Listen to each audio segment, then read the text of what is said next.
Wade Bell laughed so hard at the lawyer's table that Nora Bell heard it over the rain when the will gave her the dead $3 Lighthouse and left her cousins the mansion. Then Lila Pruitt said, $3 of bird mess and rust. Wade tapped the page and grinned. Looks like Nora's the keeper of nothing. They took the Bell mansion, the boats, the rental cottages, and Earl Bell's silver watch off the dresser. Nora took a quitclaim deed, a rust-red scarf, and $42 in checking. She folded Earl's scarf before she left. She checked the kitchen faucet twice because Earl hated wasted water. Small thing, the kind nobody rich ever notices. By dusk, she stood at Gull Point Light with a $19 pair of bolt cutters. The chain was old, the brass panel upstairs was older, and under it, Earl had left something that made a retired Coast Guard keeper go silent. But before the bolt cutters, there was the will. The conference room at Calder's office sat above a bait shop on Main Street in Gull Point, Maine. Rain ticked against the windows. Not hard rain, mean rain. The kind that made every parked truck look tired. Nora sat at the end of the table with her hands folded. Her chestnut hair was braided tight. Her cream-knit sweater had one pulled thread at the cuff. Earl's rust-red scarf sat in her lap, folded into a square. She had washed it by hand 2 nights before. It still smelled faintly like wood smoke and his kitchen soap. Wade Bell sat across from her in a navy sport coat. Lila Pruitt sat beside him, tapping her phone with one red nail. She had already told 3 people outside that probate was just paperwork. People say just paperwork when the paper is hurting somebody else. Mr. Calder, the estate lawyer, cleared his throat. He was a small man with careful glasses and a voice that belonged in a bank lobby. We're here regarding the estate of Earl Thomas Bell, deceased, of Fog Bell Road, Gull Point. Nora looked at the table. There was a water ring near her right hand. Earl would have wiped it with his sleeve. He noticed things like that, loose knobs, running taps, pills due at 8 and 8. Nora had noticed them too. For 6 months she had filled his pill box every Sunday night. Blue ones in the morning, white ones at supper, half a yellow one only if his hands shook. She wrote it on the fridge in pencil because Earl trusted pencil. Ink acted too sure of itself. Wade had visited twice. Both times he stood in the foyer and asked if the roof leaked. Lila had brought flowers once. They still had the grocery sticker on the plastic. Mr. Calder turned a page. The Bell residence at 18 Fog Bell Road, including furnishings not otherwise listed, passes in equal shares to Wade Bell and Lila Pruitt. Lila exhaled. Not grief. Relief. Wade leaned back. That's clear. The 2 rental cottages on Spruce Lane, Calder said, also pass to Wade Bell and Lila Pruitt. Nora kept her eyes down. The 24-foot Parker boat, the skiff, and the lobster gear stored behind the north shed also passed to Wade Bell and Lila Pruitt. Good, Wade said. Good. That was the word he used. Nora's hand tightened on the scarf. She loosened it right away. Earl had hated when people wrung cloth in their hands. Mr. Calder shifted again. To Nora Bell, granddaughter, Earl Bell leaves the property known as Gull Point Light, including any remaining structure, access path, and appurtenant rights listed in Schedule C. Lila blinked. Wade looked up. The lighthouse? Yes, Calder said. That's town property. Apparently not. Wade gave one short laugh, then a bigger one came after it. It filled the room. It rolled right over the rain. Nora did not look at him. Lila leaned toward the paper. What's it valued at? Mr. Calder adjusted his glasses. For estate settlement, $3. Wade slapped the table once. $3? The structure is condemned, Calder said. Taxes are overdue. The access road is not maintained. The town declined repairs in 2009. Lila smiled then. Not much, just enough. $3 of bird mess and rust, she said. Wade pointed at Nora. Looks like Nora's the keeper of nothing. Mr. Calder did not laugh. That gave him 1 point in a room short on mercy. Nora looked at Wade then. He had Earl's jaw, but none of his patience. Earl could fix a hinge for 20 minutes and never curse it. Wade could not wait 3 seconds for a clerk to find a pen. I'll take it, Nora said. Wade's grin thinned. No one said you had a choice. She does, Calder said. She may disclaim it. Lila's phone buzzed. She read the screen and smiled. She should.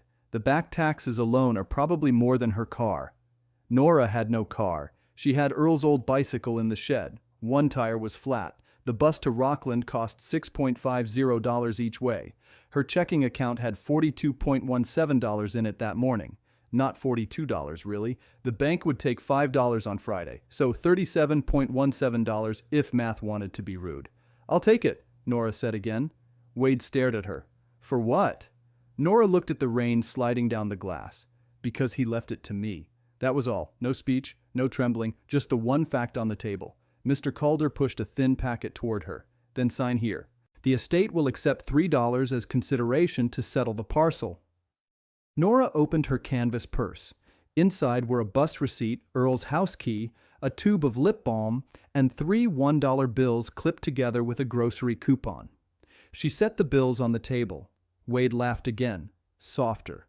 Lila took a picture of the money. That was Lila. Some people needed proof of their own meanness, in case memory got generous later. Nora signed her name. Nora Bell. Her hand did not shake. Mr. Calder stamped the packet. The stamp came down heavy. County paper loved making a noise after people had already lost. Wade reached for another envelope. "Mansion keys?" Calder handed them over. There were 4 keys on Earl's brass ring. Front door, back kitchen, garage, pantry lock. Wade curled his fingers around them like he had earned blisters for them. Nora watched the ring disappear into his palm. Earl had kept that pantry locked because of mice. He had given Nora the key when she was 19. "You see a problem. Fix it before it gets teeth," he'd said. She had fixed plenty. Bills, groceries, ice on the front steps, the old stove pilot, his pill schedule, the cracked porch rail, the kitchen faucet that whistled at night. None of it had a line in the will. Wade stood first. "We'll need you out by Sunday." Nora looked up. "Sunday? The house is ours now." "Mr." Calder raised one finger. "Technically, occupancy arrangements can be handled after filing." Wade smiled without warmth. "Technically, I'm handling it now." Lila slipped her phone into her purse. "Wade has a buyer coming from Camden, a developer. They're looking at the lawn for 12 units. 12? Nora said. "Luxury cottages," Wade said, "not those damp little rentals Earl kept undercharging for." "He undercharged Mrs. Henley because her husband died." Wade shrugged. "That's why he died house rich and cash poor." Nora stood. The chair made a scraping sound, too loud. Everyone looked at her. She picked up Earl's scarf and folded it again. Edge to edge, corner to corner, a square of rust-red wool. Lila watched. "You can keep his clothes, I guess." Nora put the scarf in her bag. "I already did," she said. Outside, Main Street shone black with rain. Gull Point was small enough that everyone knew which window to avoid looking into. The bait shop downstairs had a hand-lettered sign for mackerel, $4.99 a pound. Across the street, the old sardine cannery sat with half its windows boarded. Route 1 bent past it and kept going north. Nora stepped under the awning. Wade and Lila came out behind her. Lila opened a black umbrella with a silver handle. "Nora, don't make this awkward." There it was, the family prayer of people who had made it awkward first. Nora said nothing. Wade jingled the mansion keys. "You've got until Sunday noon. Take your boxes. Leave the appliances." "I bought the toaster." "With Earl's money?" Nora looked at him. "With my paycheck from Harbor Lunch." Wade made a face. "Fine, take the toaster." Lila touched his sleeve. "Let's not argue about crumbs." A gray truck rolled by. Its tires hissed on the wet street.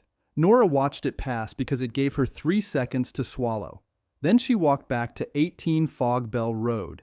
The Bell Mansion sat on the rise above town. White clapboard, black shutters, widow's walk on top. It had 6 bedrooms, 3 chimneys, and a porch wide enough for 12 chairs. Earl had called it too much house for one old man. Nora had called it home anyway. By the time she reached the kitchen door, her shoes were soaked. She let herself in with Earl's spare key. The house was quiet, not peaceful. Empty quiet, the kind that waits for boxes. She went first to the sink. The faucet was off. She turned the cold handle anyway, tightened it, checked the drip bucket below. Dry. "Good," she whispered. Then she opened the pantry and pulled down 3 grocery bags. 1 for clothes, one for papers, one for things Wade would call junk. She did not touch the silver. She did not touch the framed ship painting. She did not touch the clock with the brass pendulum, though Earl had wound it every Monday. She took Earl's pill box. It was empty now. She took his chipped blue mug. She took the small notebook where he wrote lists: flour, batteries, stamps, Nora's bus pass. On the last page, he had written one line in his blocky hand: "A light is only worthless to people already looking the wrong way." Nora sat at the kitchen table and read it twice. She had heard him say it 3 weeks before he was gone. He had been sitting in the same chair, wrapped in the rust-red scarf, looking toward the bay through the rain. "What does that mean?" she had asked. Earl had smiled a little. "It means folks like Wade need windows on both sides of their heads." She had laughed then. Now she didn't. She tore the page out carefully. Then she stopped. Earl hated torn paper, so she put the whole notebook in the bag. At 6:10, headlights swept across the kitchen wall. Wade came in without knocking. Nora was standing by the counter with the toaster in her hands. Wade glanced at the bags. "That all?" "No. Don't drag it out. It's been 3 hours. Developers coming Friday. I need the place clean." Nora set the toaster down. Earl's funeral was last Tuesday. Wade looked around the kitchen. And now it's Monday. There was no good answer to a man proud of a calendar. Lila came in behind him, holding a folder. "We're making an inventory." Nora looked at the folder. "Of what?" "Estate property." Wade pointed toward the hallway. "Anything attached stays. Anything antique stays. Anything useful stays until we decide." "The blue mug is chipped." "Then why take it?" Nora put the mug in her bag. "Because he used it." Lila's eyes moved to the scarf. "That old thing smells like smoke." Nora zipped the bag. Wade stepped closer. "Nora, don't get sentimental over scraps." She lifted the canvas strap onto her shoulder. "Move!" For a second, Wade looked surprised. Good. Surprise was cheap. She could afford that. He moved half a step. Nora walked past him, down the back steps, into the rain. She carried 3 bags, 1 toaster, and the deed to a condemned lighthouse bought for $3. Rule of 3, if anybody was counting. A woman with nothing left often counted everything. She spent the night in the closed laundry room behind Harbor Lunch. The owner, Beth, left the side door unlocked and pretended she had forgotten. That was kindness in a small town. Quiet, deniable, and worth more than talk. At 5:20 the next morning, Nora mopped the restaurant floor before opening. Harbor Lunch smelled like fryer oil, bleach, and coffee strong enough to argue. She tied on an apron and made change for fishermen, contractors, and 2 women from the county office. Her first tip was $1.25. Her second was a nickel. At 8:40, Beth found her reading the lighthouse deed beside the register. "You inherited trouble," Beth said. Nora folded the paper. "Looks that way. You need breakfast?" "I'm fine." Beth put a plate down anyway. Scrambled eggs, toast, and 2 strips of bacon. Kitchen made too much. The kitchen had not made too much. Beth ran food costs like a prison warden. Nora ate because pride did not fill a stomach. At noon, she walked to the hardware store with $40.92 left after bus fare and coffee filters for the restaurant. Gull Point Hardware sat between the pharmacy and the shuttered movie house. Its front window displayed snow shovels in June because the owner trusted Maine more than the calendar. Bolt cutters hung on aisle 3. The cheapest pair was $19.99. Nora stood looking at them for a full minute. A man in a faded Coast Guard cap stood near the paint thinner.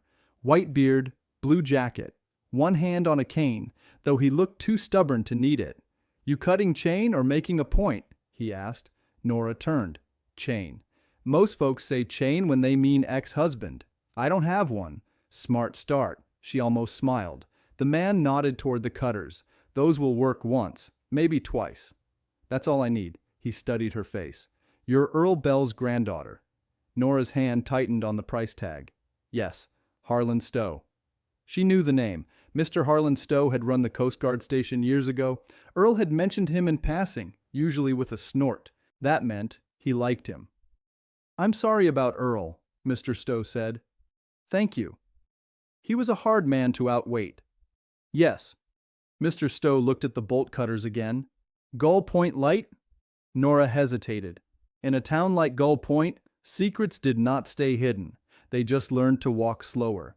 He left it to me, she said. Mr. Stowe's expression changed. Not pity, not amusement, something quieter. Did he now? For $3. He would enjoy that part.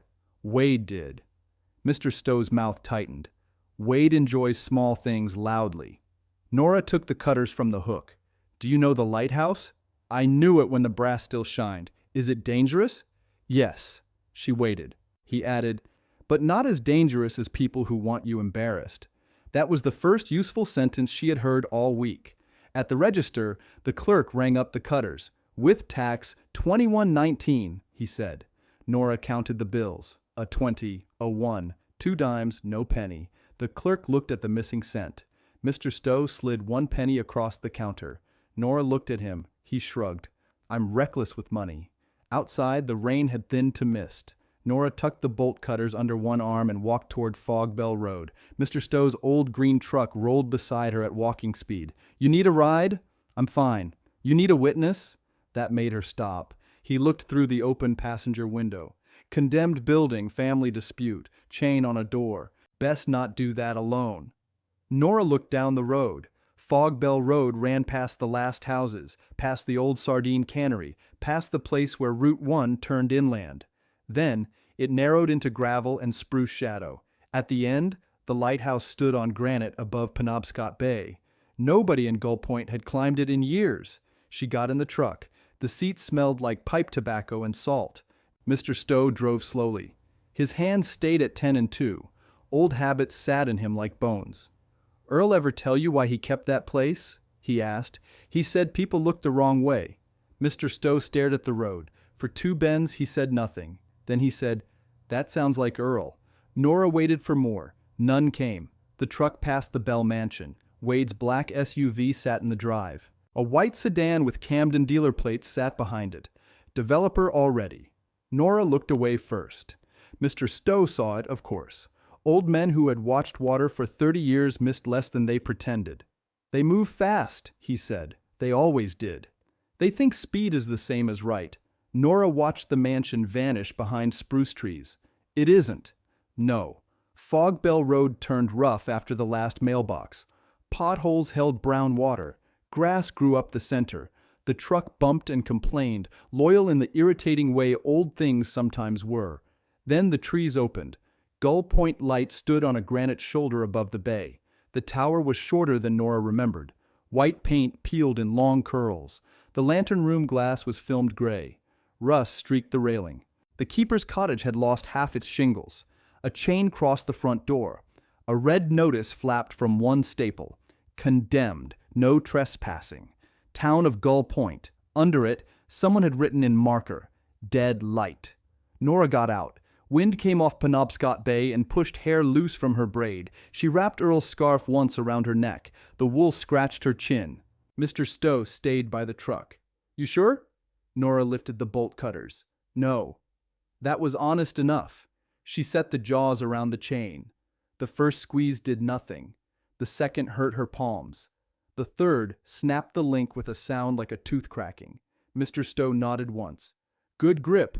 Nora pushed the door. It stuck. She shoved harder with her shoulder. The door opened 6 inches, then a foot. Damp air breathed out. It smelled like salt, old wood, and metal gone sour. Inside, dust covered the keeper's desk. A rusted lantern sat on the floor. Broken shells lay near the threshold. The spiral stairs rose into the dark. Nora stepped in. Her boots scraped grit. Mr. Stowe followed slower. Watch the third tread. It sags. How do you know? I listened to Earl complain about it for 15 years. On the desk, under dust, words had been scratched with a nail or knife. A light is only worthless to people already looking the wrong way. Nora stopped. The same line. Her throat tightened, but she kept still. Mr. Stowe saw the words and took off his cap. No ceremony, just a plain motion. Nora touched the scratched letters with 2 fingers. Earl had been here, not in memory, not in family talk. Here. His hand had pressed into this desk. His stubborn little sentence had waited in the damp while Wade laughed upstairs in town. She wiped the dust from the rest of the desk. There were initials below the line. NB/GPL/1989. Nora frowned. NB? Mr. Stowe put his cap back on. Could be a lot of things. GPL is Gull Point Light. Yes. She wrote NB in 1989? He did not answer right away. Nora looked at him. Mr. Stowe? He stared at the initials a second too long. Best see the lantern room. That was not an answer. It was a door with a rug over it. Nora turned toward the stairs. Each step groaned. The tower narrowed as they climbed. Wind made the old glass tick above them. On the 10th stair, Nora's hand found the rail sticky with salt. On the 22nd, she looked down and wished she hadn't. "You all right?" Mr. Stowe asked. "Yes." "No shame and slow?" "I'm not ashamed." "Good." At the top, the lantern room door hung crooked. Nora pushed it open. Gray light filled the round room. The old lens base sat in the center, bolted to iron, green with age. The great lens was gone. Only the base remained, round and heavy, like a table built for giants. Rain streaked the glass. Below, waves broke white against the rocks. Nora walked to the center. The floorboards creaked under her boots. Her jacket sleeve brushed the iron base, and flakes of old paint fell away. Mr. Stowe stood near the door. He had gone quiet again. Nora set one hand on the lens base. Cold brass. She moved her fingers along the rim. There was a seam. Not a crack. Not damage. A fitted seam, almost hidden under tarnish. Her thumb caught on something small. A lip. She looked at Mr. Stowe. He wasn't looking at the water now. He was looking at her hand. Nora pressed the lip with her thumb. Nothing moved. She tried again. Harder. The brass did not give, but the old dust around it shifted. A thin black line appeared, half hidden under green tarnish. Mr. Stowe stepped closer. "Don't force it," he said. "I'm not. You're about to." She pulled her hand back. He reached into his jacket and took out a small pocket knife. The handle was worn bone, yellow at the edges. He opened the smallest blade and handed it to her. "Use the back," he said. "Not the edge." Nora slid the dull side into the seam. The brass made a small sound, not a crack, a click. The round piece lifted a quarter inch. Nora stopped breathing for one plain second. Then she got both fingers under the lip and raised it slowly. A curved brass plate came free from the lens base. It was heavier than it looked. She set it on the floor. Under it was darkness. Not a hole into the tower, a cavity, built into the base itself. Square corners, iron sides, dry somehow, though the whole place smelled damp. Inside sat a tin box the size of a bread loaf, stained white at the edges from salt. Mr. Stowe said nothing. That told Nora more than words. She reached in and touched the box. Cold. Stuck. She pulled. It scraped and held. She pulled again, bracing one boot against the base. The box came loose all at once. She stumbled back and missed her. Stowe caught her elbow. "Easy," he said. "I've got it. You do." She knelt on the lantern room floor. The tin box sat between her boots. There was no lock, only a bent clasp. Nora lifted it with the pocket knife. The lid opened with a dry pop. Inside was a manila envelope wrapped in oilcloth. The string tie had gone stiff with age. Across the envelope, in Earl Bell's square handwriting, were 4 words. Gull Point Light Trust. Nora looked up. Mr. Stowe had gone pale around the mouth. "What is this?" she asked. He took off his cap again. This time he held it against his chest. "Open it," he said. Her fingers were not steady now. That annoyed her, so she slowed down. She untied the string. She unfolded the oilcloth. The manila envelope was thick. On the back flap, Earl had drawn a small arrow and written, "Not at the house." Nora let out a breath. "He knew," she said. Mr. Stowe looked at the rain on the glass. Earl knew plenty. Inside the envelope was another folded paper, brittle and legal-sized. A county stamp sat in the corner, dark blue, faded but clear. There was also a second paper with a plat map, Fog Bell Road, the Tower parcel. A line running east under the water. Nora did not understand the line. Then she saw the black book. It was small enough to fit in her coat pocket, black cover, rounded corners, a brass clasp no wider than her thumbnail. The kind sold in old stationers before everything became plastic. Salt had roughened the edges, but the cover had held. On the front, in Earl's handwriting, were 5 words. For Nora Bell only. She touched her name. Not the tower, not the road, not some old public thing forgotten by a town office. Her name. Her knees pressed into the dirty floor. Rain struck the glass. The bay kept moving below them. Nora put one hand flat over the cover, as if the book might vanish if she did not hold it down. Mr. Stowe's voice came low. "He left you more than a problem." Nora looked at him. "You knew?" "No. But you guessed." "I guessed he hid something." "Why didn't you tell me?" "Because guesses are cheap," he said. "Paper isn't." Nora lifted the deed paper. The writing was dense and old. She caught only pieces: parcel, keeper's dwelling, submerged route, cable, easement, reservation of rights. "What does submerged route mean?" Mr. Stowe bent and read without touching it. "It means under the bay." "Under whose bay?" "Everyone's usually, unless someone kept a legal hold." Nora looked back at the black book. The brass clasp was closed, not locked exactly. It had a tiny screw plate with a slot. "I need a screwdriver," she said. Mr. Stowe held up the pocket knife. "That may fit." She tried the small blade. It slipped once, then caught. The screw turned half a circle and stopped. "No," he said. "Don't strip it." Nora pulled the blade away. "Of course." "What?" "The one thing with my name on it won't open." "That sounds like Earl, too." She almost laughed. It came out wrong. Mr. Stowe put his cap back on. "Pack it up. We take it to town." "Town?" "To the records room." "No." He looked at her. Nora closed the tin box over the papers and the book. "I'm not walking into town with this and letting Wade see me." "Then we don't walk." "He'll find out." "Likely." "He'll take it." Mr. Stowe's face sharpened. "No, he won't." He took the house. He took keys. Mr. Stowe tapped the tin box with one finger. "This is different." The wind rattled the lantern room door. Down below, a car engine sounded faint and out of place on Fog Bell Road. Nora froze.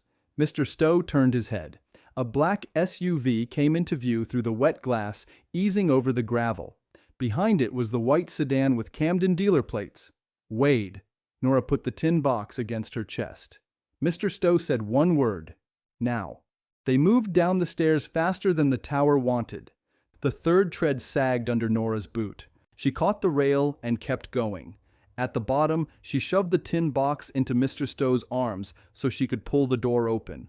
Wade stood outside in a raincoat that still had store creases in it. Lila stood behind him with the developer, a narrow man in polished shoes ruined by mud. Wade looked at the broken chain on the ground. "Breaking into town property now?" Nora stepped out first. "It's mine." Wade smiled. That was a joke in a will. Mr. Stowe came out behind her, holding the tin box at his side. Wade's eyes went to it and stayed there. "What's that?" Wade asked. "Old paint tins," Mr. Stowe said. The lie came so flat Nora nearly believed it. Lila pointed at the condemned notice. "You can't be in there. It's posted." "Then why are you here?" Nora asked. The developer glanced at Wade. Wade's jaw moved. "We're evaluating liabilities." "On my property. You don't even know what you own." Nora felt the black book inside the box as if it had weight through the tin. "Maybe not." Wade took a step closer. "Hand over whatever you found." "No." Lila gave a small laugh. "Nora, don't start." Mr. Stowe shifted the tin box behind his leg. Wade looked at him. "Stay out of family business, Harlan." "Gladly," Mr. Stowe said. "Once you stop doing it on posted land." The developer cleared his throat. "Wade, we should go. This isn't useful." Wade did not look away from Nora. "You've got until Sunday at noon for your things. You told me already, and now I'm telling you again. Don't take estate property." Nora held his stare. "You called it junk." Wade's smile came back. $3 of bird mess and rust. Mr. Stowe opened the passenger door of his truck. "Nora." She walked to him. Wade moved like he might block her. The developer put a hand on his sleeve. Not here, the man said. Wade shook him off but stayed put. Nora climbed into the truck. Mr. Stowe set the tin box at her feet and got behind the wheel. He drove away without backing fast or spraying gravel. That made Wade look smaller in the mirror. Nora watched until the lighthouse vanished behind Spruce. Her hands were on the box. Mr. Stowe kept his eyes on the road. That was too close, she said. Yes. He saw it. Yes. He's going to ask Calder. Yes. Nora turned to him. Do you have another word? Yes, he said. For the first time since the lawyer's office, Nora smiled and meant it for half a second. Then the box shifted under her boot. What if the papers don't matter? She asked. They matter enough that Earl hid them in brass. That isn't an answer. No, Mr. Stowe said. It's a reason to get one. They did not go to Main Street first. Mr. Stowe turned behind the old sardine cannery, where the loading dock leaned over black water. He parked beside a gray door marked Records Annex. The sign was peeling. The place looked closed even when it wasn't. Nora stayed in the truck. I thought records were at the courthouse. Most are. Then what is this? Overflow, maps, marine filings, old leases, things nobody wants until they do. He took a ring of keys from his pocket. You have keys?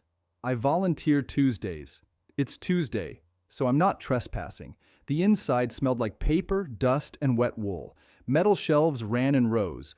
Boxes were labeled in black marker. Shoreline permits, harbor maps, abandoned structures, Fog Bell Road.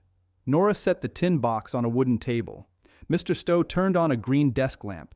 It buzzed, flickered, then held. He pulled a pair of cotton gloves from a drawer. For show? Nora asked. For oil, he said. Hands ruin old paper. Mine already touched it. Then we'll forgive your hands. He opened the manila envelope and slid out the deed. This time he read slowly. His finger moved line by line, but did not touch the ink. Nora watched his face. At first it was the face of a man doing a chore. Then his eyebrows lowered. Then he stopped. What? She asked. He did not answer. That was becoming a habit she hated. Mr. Stowe. He turned the paper toward the lamp. This deed was recorded. Yes. No. I mean properly recorded. Isn't that the same? Not always. He went to a shelf and pulled a heavy book bound in cracked brown cloth. He laid it open, found the index, and ran a finger down the page. Belle Earl, he said. Belle Nora. Her name again. He looked at her, then looked back. Book 412, page 88. He went to another shelf. The volume there took both hands. He carried it like it might object to being moved. On page 88, a paper copy had been glued in decades ago. Nora leaned over the table. The same parcel map stared back. Fog Bell Road, the tower, the keeper's cottage, the line under Penobscot Bay. Mr. Stowe read under his breath. Gull Point Light Preservation Trust, Trustee Earl Bell. Successor trustee designated by private instrument. What private instrument? He looked at the black book. The thing we haven't opened. Nora's stomach tightened. Can we open it here? Not with that screw. He opened a drawer and found a small eyeglass screwdriver in a paper sleeve. The price sticker was still on it. $2.49. He handed it to her. Your name's on the cover, he said. You turn it. Nora fitted the screwdriver into the brass slot. The screw moved with a small squeak. One turn, two.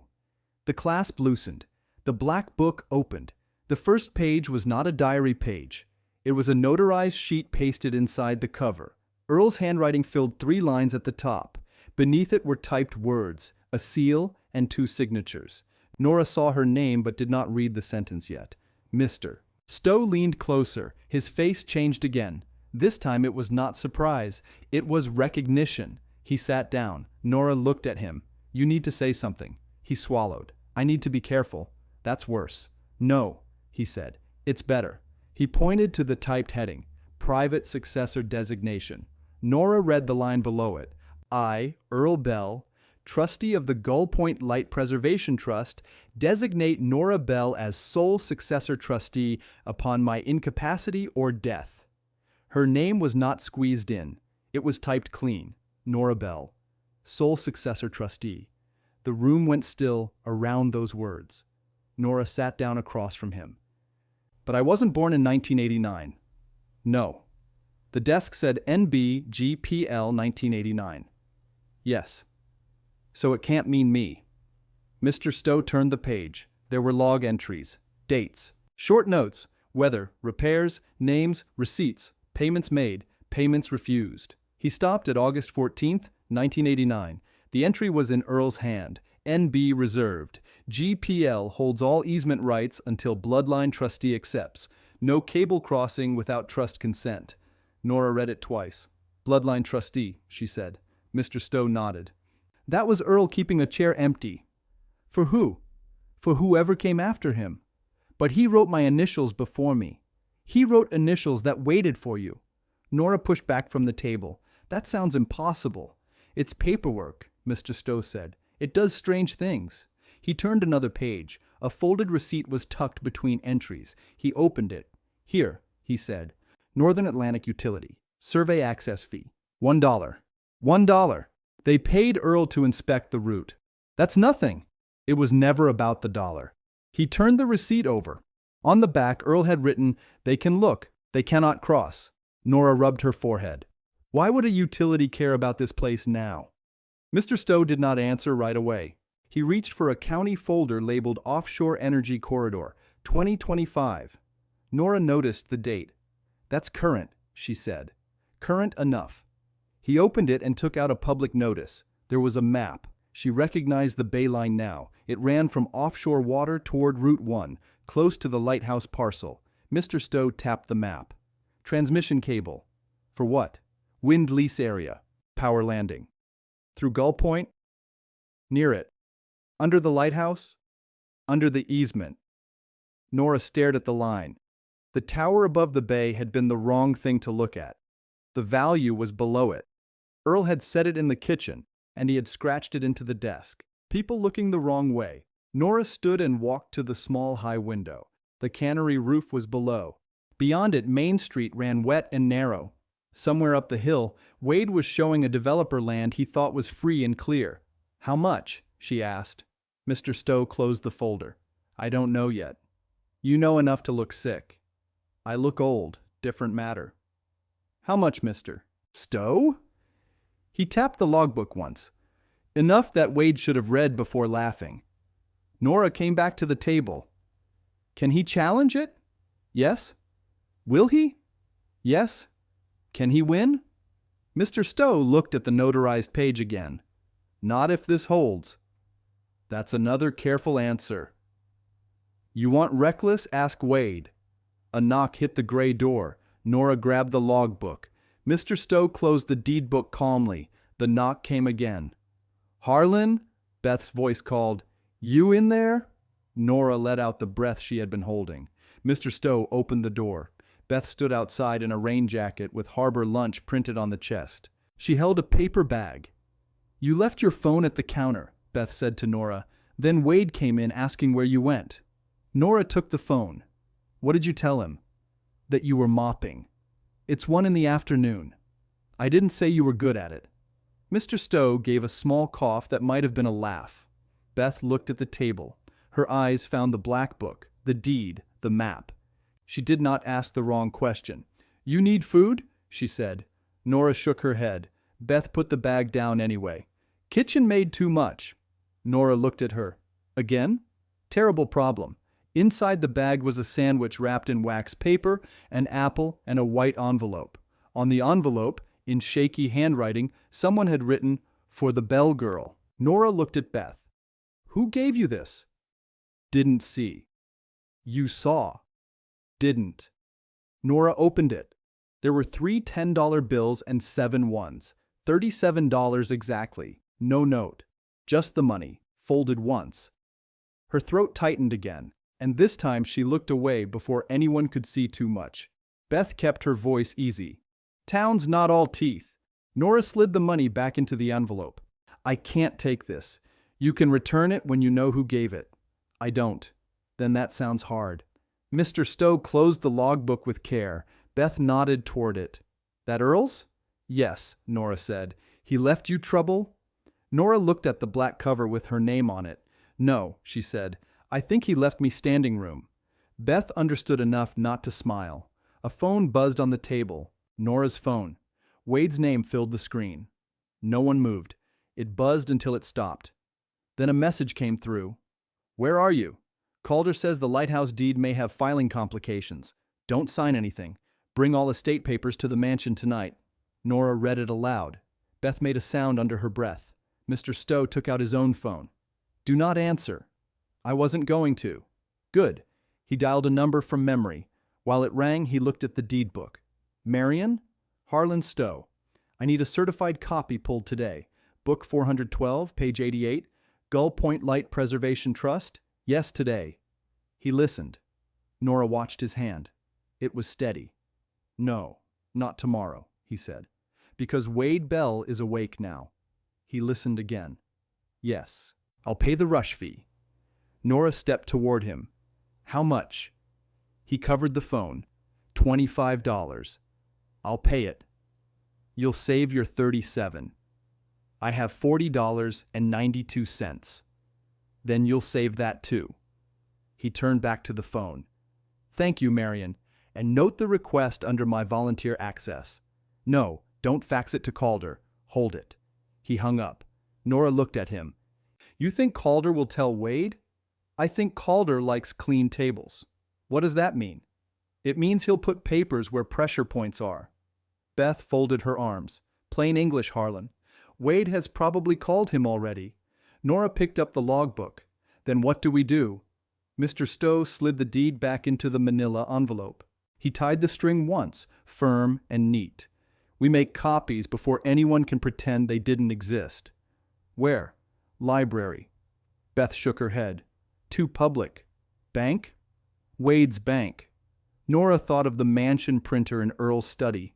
Wade's study now, the silver pen cup, the leather chair he had never sat in while Earl lived.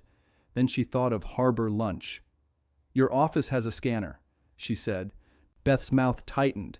"It also has a health inspector who hates cords. I can do it fast." Beth looked at the black book. "Can paper like that go through?" "No," Mr. Stowe said. "Then we don't feed it. We photograph each page." Nora looked at her phone. Cheap, cracked corner, low battery. Beth reached into her jacket and pulled out her own. "Mine's better." They closed the records annex behind them and drove to Harbor Lunch by the back alley. Beth went first. Nora followed with the tin box under her jacket. Mr. Stowe came last, carrying the old deed book copy in a folder like any retired man helping with paperwork. Inside, the lunch rush had thinned. A fisherman at the counter lifted 2 fingers to Beth.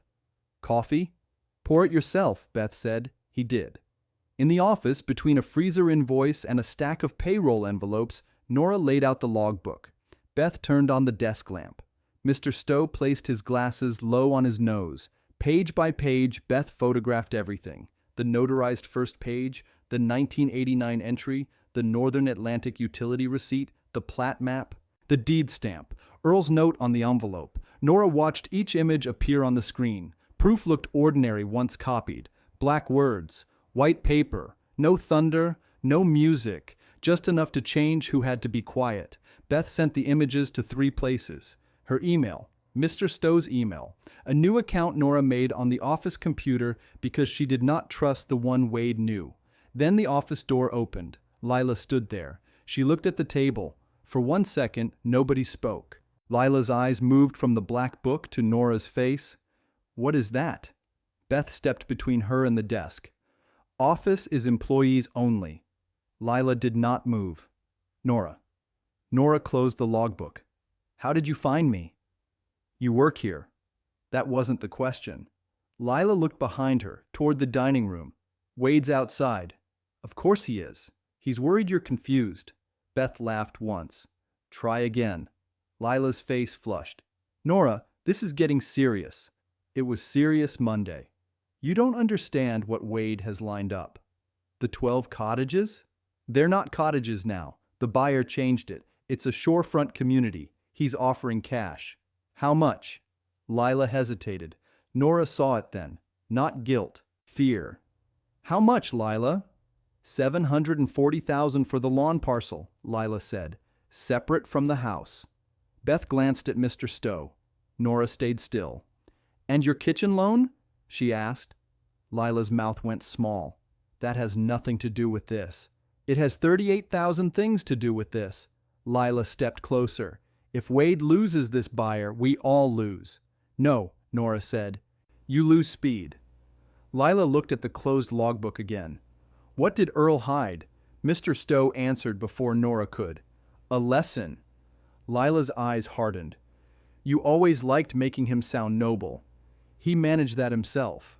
Wade appeared behind Lila in the office doorway. He had rain on his shoulders and anger on his face. There it is, he said. Nora put one hand on the logbook. Wade pointed. That is estate property. No, Mr. Stowe said. Wade ignored him. Nora, give it to me. No, this is theft. Beth reached for the phone on the desk. Say that again in my office. Wade looked at her hand, then back at Nora. You have no idea what you're playing with. Nora picked up the black book and slid it into the inner pocket of her denim jacket. The manila envelope went under her arm. I'm learning. Wade smiled without humor. You think a damp notebook beats a recorded will? Nora stepped past Beth.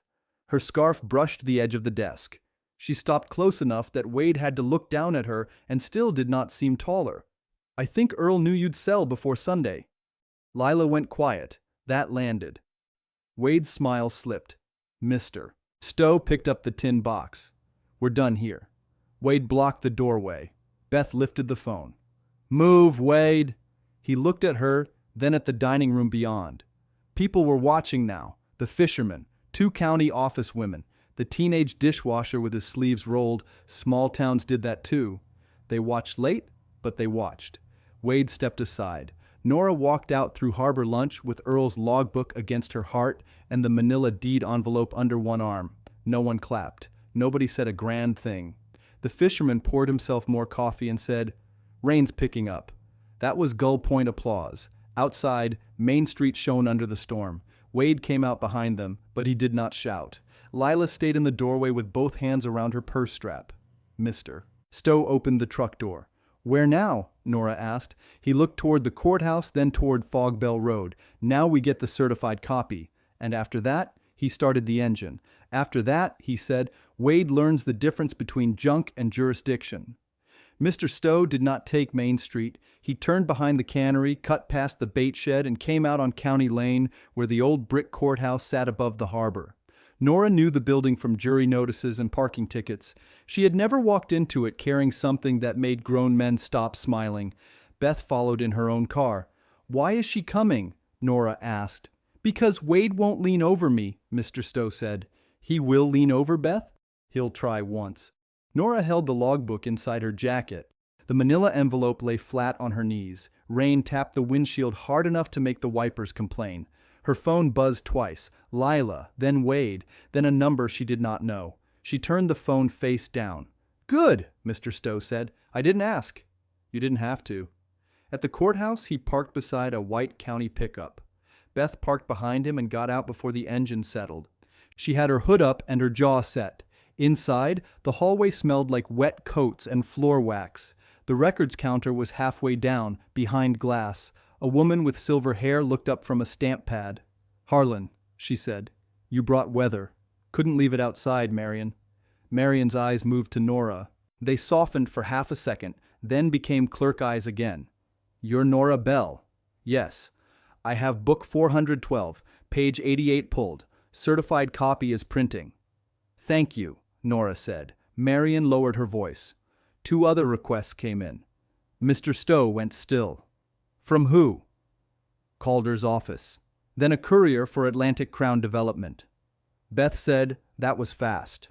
Marion looked at Nora through the glass. I have not released anything to either party. Can you refuse? Nora asked. It's public record, Marion said. I can't refuse forever. But you can log who asks, Mr. Stowe said. I already did. A printer clicked behind her. Paper slid out slowly, each sheet warm and curling. Nora watched Marion lift the pages, press them flat, and carry them to a raised seal. The first stamp hit with a dull metal sound. That sound steadied Nora. It was small, it was not dramatic, but it made the paper harder to bully. Marion slid the certified copy through the slot. $25. Mr. Stowe had cash ready. Nora put her hand over his. No. Nora. No. She opened her wallet.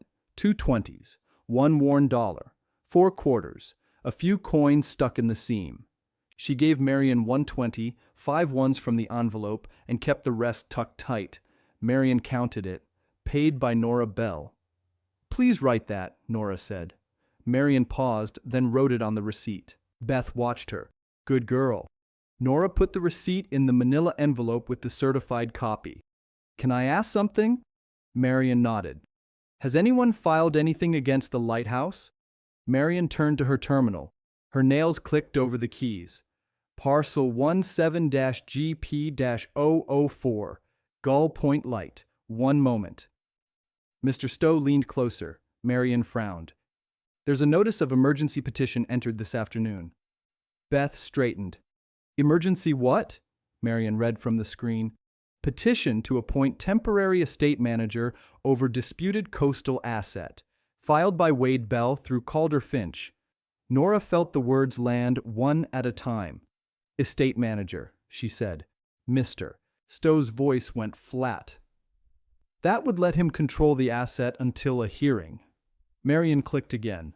Hearing request tomorrow at 9. That's a delay, Beth said. No, Mr. Stowe said. That's an ambush. Marion looked uncomfortable. The judge has not granted it yet. It's a request. Can I get a copy? Nora asked. Marion looked at the clock. It isn't processed for public release. Beth's mouth opened. Marion raised a hand. But the docket sheet is public. She printed 1 page and slid it under the glass. Nora read Wade's name, Calder's name, the words waste, abandonment, nuisance, and urgent sale authority. At the bottom, a buyer was listed. Atlantic Crown Development, LLC. Nora tapped that line. That's the man buying the lawn? Mr. Stowe shook his head. That's the company behind him. Marion lowered her voice again. There is one more thing. Nora looked up. The petition names Gull Point Light as personal estate property. Mr. Stowe gave a short laugh with no warmth. It isn't. Marion said, that's why I called you back here.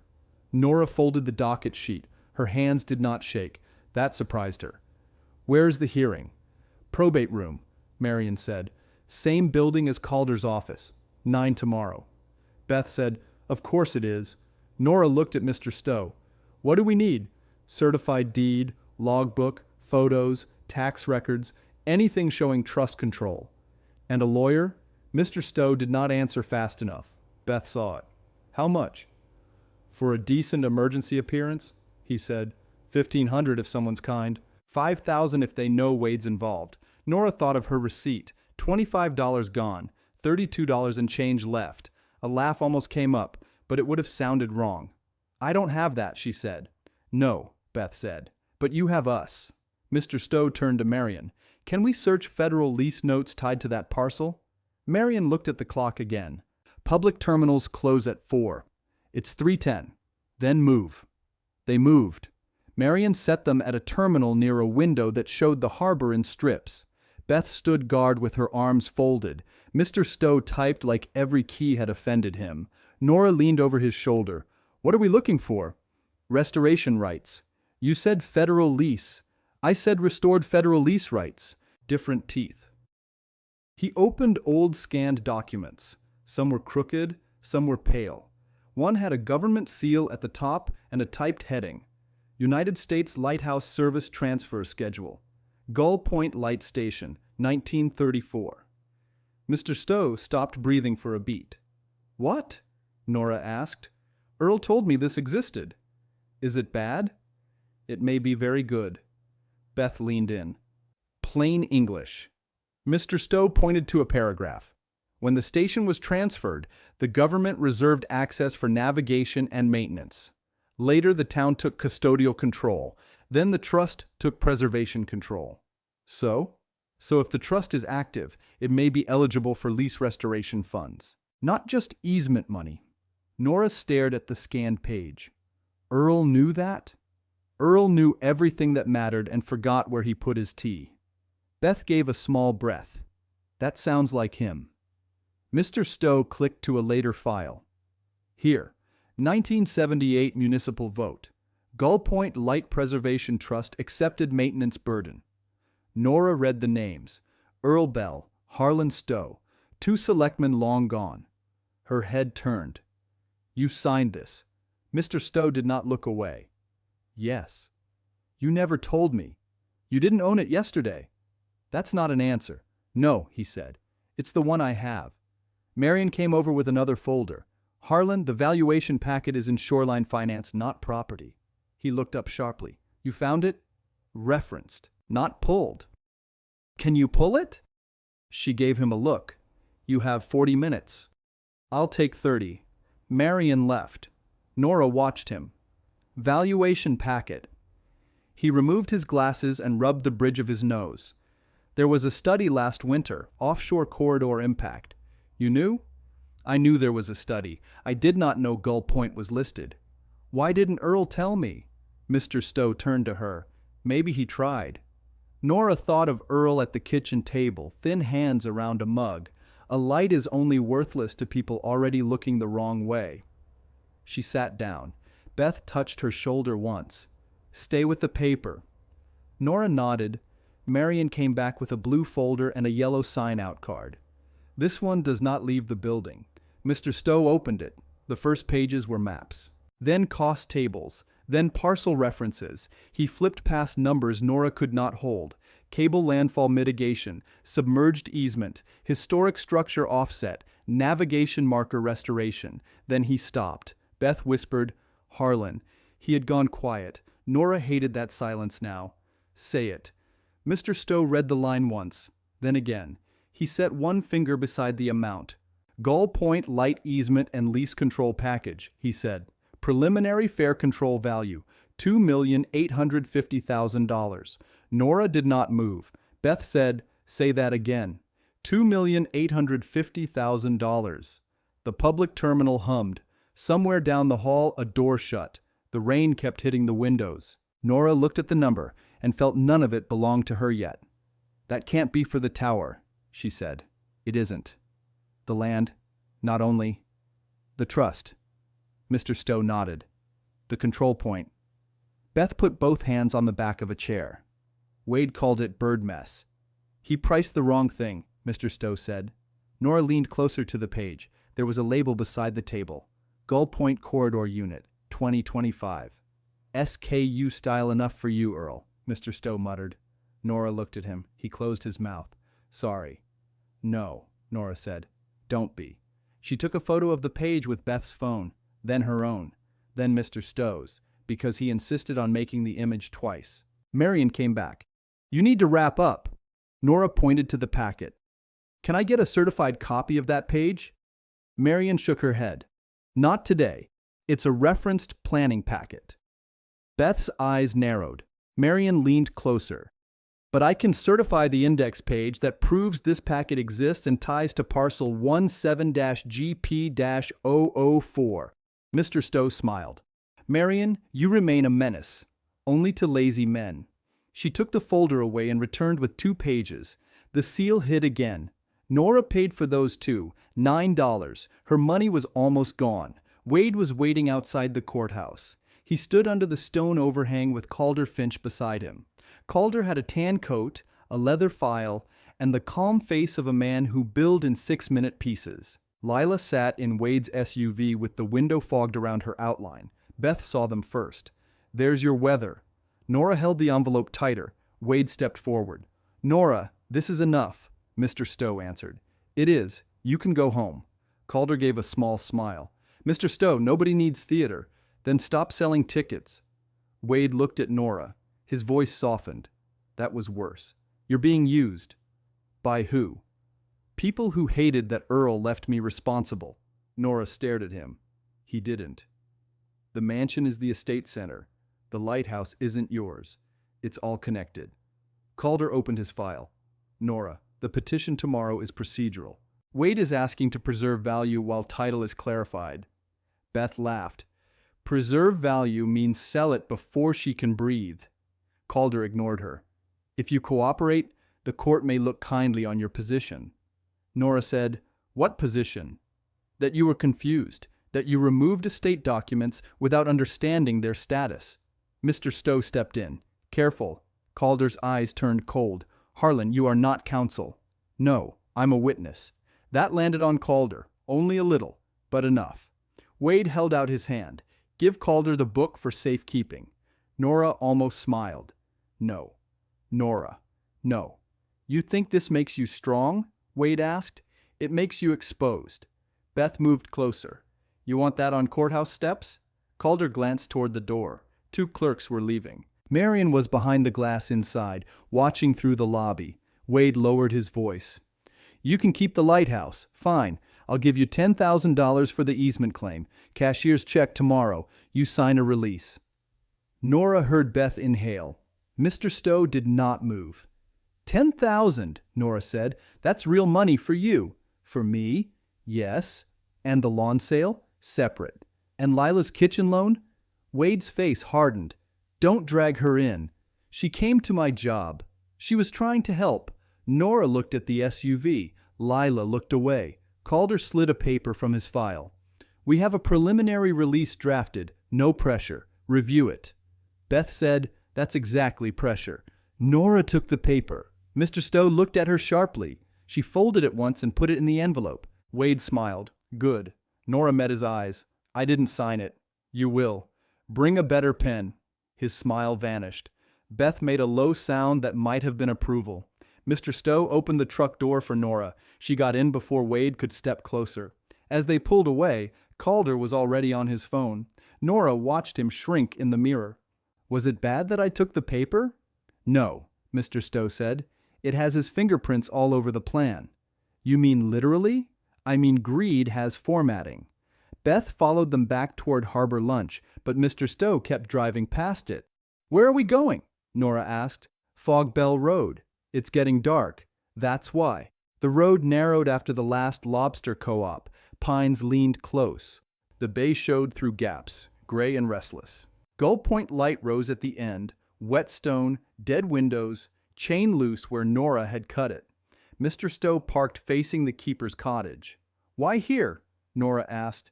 Because Wade just offered $10,000 for something worth $2,850,000. I heard. He did that before seeing the logbook's first page. Nora looked at him. Meaning? Meaning he already knew the easement had value. She turned toward the tower. The lighthouse had looked abandoned that morning. Now it looked withheld. Beth's car came up behind them. She got out carrying a flashlight and a tire iron. Mr. Stowe looked at the tire iron. What? Beth said. It was in the trunk. We're not breaking anything. Good. I'm excellent at holding things. Nora unlocked the tower door. The inside was colder than outside. Rainwater ticked somewhere in the stairwell. Their flashlights crossed over stone, rust, old paint, the spiral stairs. They climbed to the lantern room. The glass was black with storm and early night. Nora went to the lens base. The brass panel was still open where the tin box had been. Mr. Stowe crouched and aimed his light inside the cavity. Empty, Beth said. Look lower, he said. Nora knelt beside him. Below the main cavity, at the back, a thin strip of wood sat flush with the stone. It looked like part of the wall until Mr. Stowe touched it. It has a notch, he said. Nora reached in. Her fingers found the notch. The strip shifted. Not much. Just enough. Beth held the light steady. Nora pulled. A false bottom slid out, narrow and dry. Inside lay a flat oilcloth packet tied with black thread.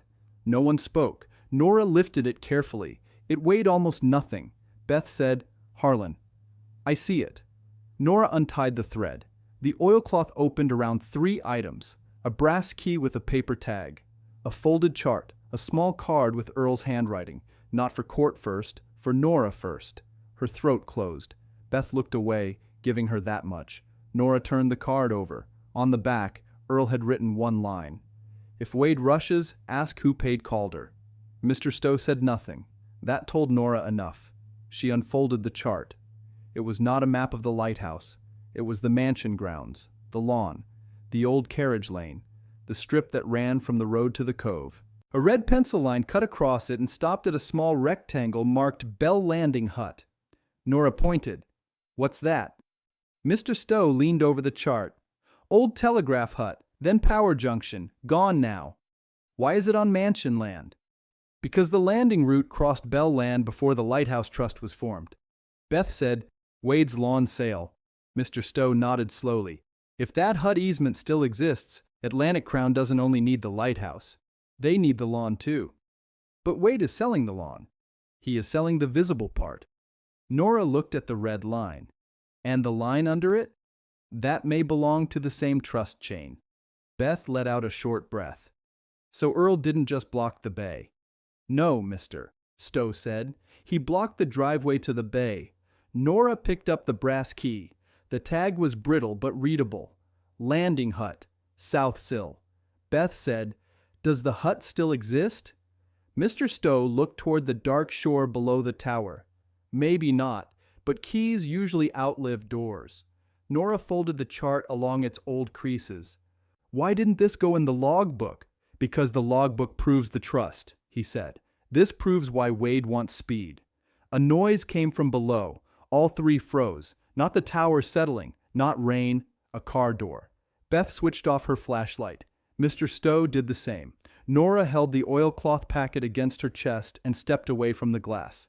Voices rose at the base of the tower. Wade's voice first, then Calder's, then a third man Nora did not know. "Already cut the chain," the third man said. Wade answered, "She did us a favor." Calder said, "Do not say that here." Beth leaned close to Nora's ear. "Back stair?" "There isn't one," Nora whispered. Mr. Stowe pointed toward the lantern deck outside. The narrow door stood on the far side. Rain struck the metal rail hard. Nora shook her head. The tower door below opened. Footsteps entered. Wade called up, "Nora?" No one answered. His steps started on the iron stairs. Slow, certain. Calder said something Nora could not hear. The third man laughed once. "Condemned, my ass. View's worth a fortune." Beth's face changed in the dark. She knew the voice. Nora mouthed, "Who?" Beth mouthed back, "Developer, Mr." Stowe took the logbook from Nora and slid it under his coat. Then he handed her the oilcloth packet. His voice was barely sound. "You hold that." The footsteps came closer. Nora moved to the lens base. She set the manila envelope on the floor beside her boot, in plain sight. Then she stood with empty hands. Wade reached the lantern room first. His flashlight hit her face. He smiled like he had caught her stealing food. "There you are."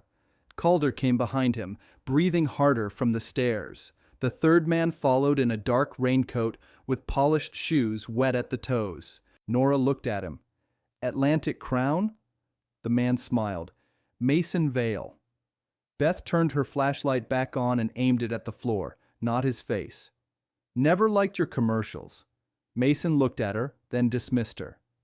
"This structure is unsafe." Mr. Stowe said, "Then go down." Calder noticed the open brass panel. His gaze sharpened. "What is that?" Nora looked at Wade. "Ask him." Wade stepped toward the lens base. "Move." "No." "Nora, move." Mr. Stowe shifted, blocking him without touching him. Mason Vale crouched near the cavity. So this is where he kept it. The room went silent. Calder turned to him fast. "Mason." Nora heard the slip for what it was. Wade did too. His jaw tightened. Beth said, "Well, that's new." Nora kept her voice even. "Kept what?" Mason stood. "Old records." Harlan made that clear enough. Mr. Stowe's eyes stayed on Wade. "I never told you about a cavity." Calder said, "This is pointless." "No," Beth said. "This is the first honest thing tonight." Wade held out his hand again. "The documents, Nora. You said they were junk. They still may be. Then why climb a condemned tower in the rain?" Mason stepped in. "Because your cousin is trying to stop you from making a bad choice." Nora looked at his shoes, then at his watch. "For $10,000. Mason smiled. "That was generous." Mr. Stowe spoke quietly. "The preliminary control value is $2,850,000. Mason's smile did not fully disappear. It thinned. Wade looked at Calder. Lila had not known. Wade had. Calder had. Mason had. Now, Nora knew who stood on which side of the table. Calder recovered first. A preliminary planning figure is not a legal entitlement. No, Mr. Stowe said, but it explains your hurry. Mason looked at Nora again. This time he used a different tone. Miss Bell, development is not theft. It's order. Your family land is tangled in obsolete claims. We can clean that up. Clean it into your name, Beth said. Mason ignored her again. You can walk away with more money than that tower will ever give you. Nora said, How much? Wade snapped, Nora. She kept looking at Mason. You heard me. Mason studied her. 50,000. Beth laughed. Nora said, That's 5 offers in one afternoon. It expires tonight. Calder shut his eyes for a second. Mr. Stowe said, Mason. What? You just made an offer in front of 3 witnesses after filing a petition saying the asset is waste. Mason's face tightened. Beth lifted her phone. 4 witnesses. Mine's been recording since Wade said her name downstairs. Wade lunged 1 step toward her phone. Not enough to touch. Enough to show himself. Beth did not move. Try me in a lighthouse. Calder put a hand out. Everyone stop. Nora picked up the manila envelope from the floor. She left the oilcloth packet hidden inside her jacket. The false bottom stayed closed behind her heel. You came for the book, she said. Wade's eyes flicked to Mr. Stowe's coat. Nora saw it. So did Mr. Stowe. Wade said, I came for family property. No, Nora said. You came because Earl left a second lock. Mason's eyes moved to the lens base. There. That was the plant. He had not known about the false bottom. Now he knew there was something more, but not what. Calder said, We're leaving. Wade did not move. Calder's voice sharpened. Now. Mason turned first. Wade stayed a second longer, face wet from rain and heat. You don't know what happens when people like him get bored, he said. Nora stepped closer. People like Earl? No, people like Mason. Then maybe you shouldn't owe him. That hit harder than she expected. Wade looked almost frightened. Then he went down the stairs. They listened until the tower door closed, until the car doors shut, until engines pulled away through the rain. Beth lowered her phone. I did record. Mr. Stowe looked at her. What? She said. I'm not decorative. Nora sat on the low metal edge of the lens base. Her knees finally gave a little. Mr. Stowe took the logbook from under his coat and handed it back. You did well, he said.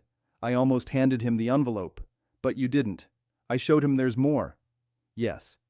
Was that stupid? No, he said. It may keep him guessing wrong. Beth looked at the false bottom. And this? Nora opened her jacket and showed them the oilcloth packet. Mr. Stowe's face changed again when he saw the card. If Wade rushes, ask who paid Calder. Beth read it and went quiet. Nora looked at Mr.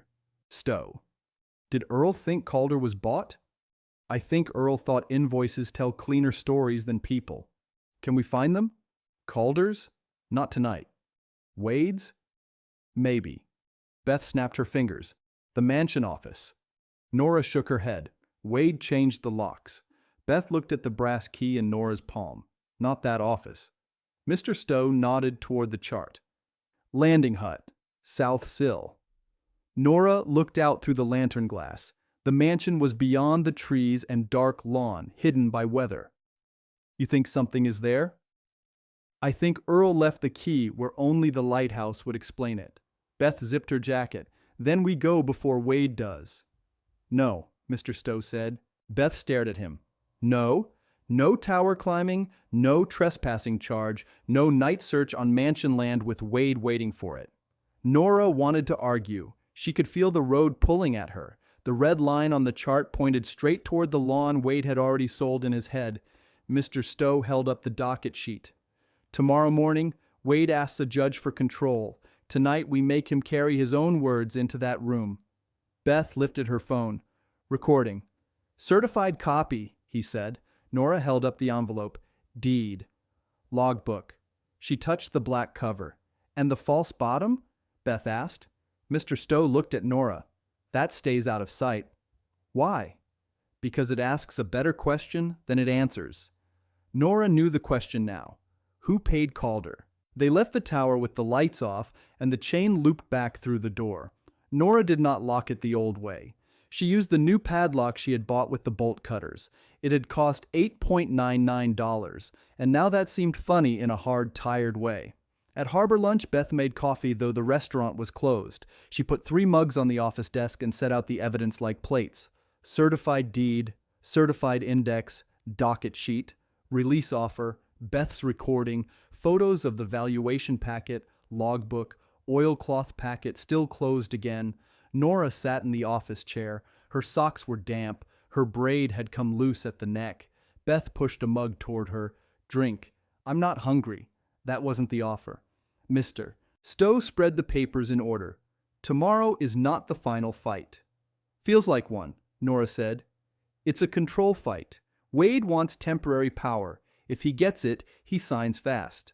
And if he doesn't, he bleeds money and time. Beth said, Good. Nora looked at the release paper Calder had handed her. She unfolded it. There, in clean type, was her name. Nora Bell, beneficiary. $10,000. Full release. No further claim. At the bottom was a line for her signature. Beside it, a notary block was already filled with tomorrow's date. Nora pointed to it. They expected me to sign tomorrow. Mr. Stowe leaned over. Before the hearing. Beth's face went hard. They were going to walk her into a room and call it kindness. Nora read the next line. It says, I acknowledge no trust documents are known to me. Mr. Stowe took the page. His voice lowered. That is the sentence. What sentence? The one that tells us they knew there were trust documents. Beth nodded slowly. Because you don't deny ghosts unless you've heard footsteps. Mr. Stowe looked at her. She shrugged. Kitchen talks too. Nora took the paper back and slid it into the envelope. So tomorrow I don't argue value. Only control, Mr. Stowe said. You show the trust exists. You show Wade knew enough to offer money. You show his petition calls it waste while his developer offers $50,000 in a tower. Beth tapped her phone and says it expires tonight. Nora looked down at Earl's black logbook. For Nora Bell only. The words no longer felt like a gift. They felt like a hand on her shoulder, pointing her toward a door she still had to open herself. Her phone buzzed again. This time it was Lila. Nora let it ring. Then a text came through. Please meet me outside. Alone. Beth saw her face. No. Mr. Stowe said, Where is she? Nora stood and looked through the office blinds. Lila stood under the back alley light, coat wrapped tight, hair damp, purse clutched to her chest. She's here, Nora said. Beth reached for her jacket. Lila's second text arrived.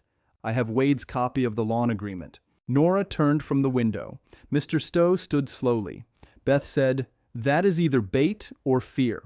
Nora put the logbook in the tin box, closed it, and slid it under the desk behind a stack of payroll files. Then she took only the certified envelope. Beth handed her the phone with the recording saved and locked. I'm coming to the door. Not outside? To the door. Mr. Stowe picked up his coat. I'll watch the alley. Nora opened the back door. Rain fell softer now. Lila stood 3 steps away, pale under the yellow light. She looked younger than she had at the mansion. Not kind, not forgiven, just frightened enough to be useful. Nora stayed in the doorway. Say it. Lila swallowed. Wade lied to me. That's not news. He said the lawn sale was $740,000. It isn't. Nora waited. Lila pulled a folded packet from her purse. It's $1.6 million if Atlantic Crown gets the easement corridor cleared by Friday. Beth muttered from inside, Friday. Nora kept her eyes on Lila. Why tell me? Because my name is on the kitchen loan. I know. No, you don't. Lila's voice shook. Wade co-signed it. He used my share as collateral before probate closed. Mr. Stowe stepped into view behind Nora. That is a problem. Lila looked at him. If the sale fails, the bank can call it. Nora said, So this is still about your kitchen? Yes, Lila said. At least she did not dress it up. Then she pushed the packet toward Nora, but Wade promised Mason he could deliver both parcels. The lawn and the lighthouse access. He signed a side letter. Nora took the packet but did not step outside. "Where did you get this?" "His glove box." Beth said, "That's a family tradition now?" Lila's eyes filled, but she did not cry. "I'm not asking you to save me." "What are you asking?" "Don't let Wade hand Mason the point." Nora looked at her cousin in the rain. "Why?" Lila looked past her, toward the dark line where the harbor sat beyond buildings. "Because Earl left me the blue guest room once," she said. "When Mom was sick. Wade charged me rent for it later. That sentence changed the alley, not enough to wash anything clean, enough to show where another bruise had been hidden." Nora took the side letter. "This doesn't fix us." "I know. If this is fake, I use it against you." "I know." Beth reached out and pulled the door wider. "You want coffee?" Lila shook her head fast. "No, Wade doesn't know I'm here." Mr. Stowe said, "He will." Lila wiped her cheek with the back of her hand. "Then use it before he does." She turned and walked back into the rain. Nora did not call after her. Inside, Beth locked the door. Mr. Stowe opened the packet on the desk. Nora stood beside him. Beth leaned over his shoulder. The side letter was 2 pages. Wade's signature sat at the bottom. Mason Vales sat beside it. Mr. Stowe read one paragraph aloud. "Seller agrees to secure release or court authority over all corridor interests related to Gull Point Light, Bell Landing Hut, and submerged cable access before close of business Friday." Nora touched the words Bell Landing Hut. The false bottom had just started speaking. Beth whispered, "Earl, you old fox." Mr. Stowe looked at her. "Fine," she said. "Old man." Nora read the paragraph again. "Friday, not someday, not when paper settled. Friday. Wade did not need to win forever. He needed temporary control long enough to sign one clean lie, Mr. Stowe gathered the pages into a neat stack. "Now tomorrow matters." Nora looked at the tin box under the desk, then at the envelope in her hand, then at the rain sliding down the office window. "What do we carry in?" Mr. Stowe tapped each item. "The deed to prove place, the logbook to prove trust, the valuation to prove motive, the recording to prove pressure, the side letter to prove the petition is not about preservation." Beth lifted her mug. "And coffee." Nora almost smiled. Mr. Stowe looked at the clock. It was past 8. "You should sleep," he said. Nora gave him a look. "I know," he said. "I said should." Beth pulled a clean apron from a hook and handed it to Nora. "Back booth. Lie down 20 minutes. In the restaurant? You want the mansion?" Nora did not. She took the apron. At the booth by the front window, she sat where she had wiped tables that morning. Main Street was mostly dark. Across the road, the courthouse roof showed above the next block. Tomorrow, Wade would stand in a room and say she could not be trusted with a dead lighthouse. Nora put Earl's rust-red scarf around her shoulders.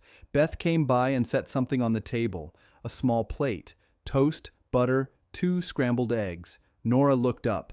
"Kitchen made too much?" Beth nodded once. "Terrible problem." This time Nora ate. Not much. Enough. In the office, Mr. Stowe kept sorting papers. Beth kept the coffee fresh. Outside, rain moved down Route 1 toward the bay. And under the old lighthouse, under the lawn Wade was trying to sell, a line on Earl's chart waited for morning. At 6 in the morning, harbor lunch smelled like coffee, wet wool, and bleach. Beth had already opened the back burners. She had not turned on the front sign. No one in Gull Point needed breakfast more than Nora needed quiet.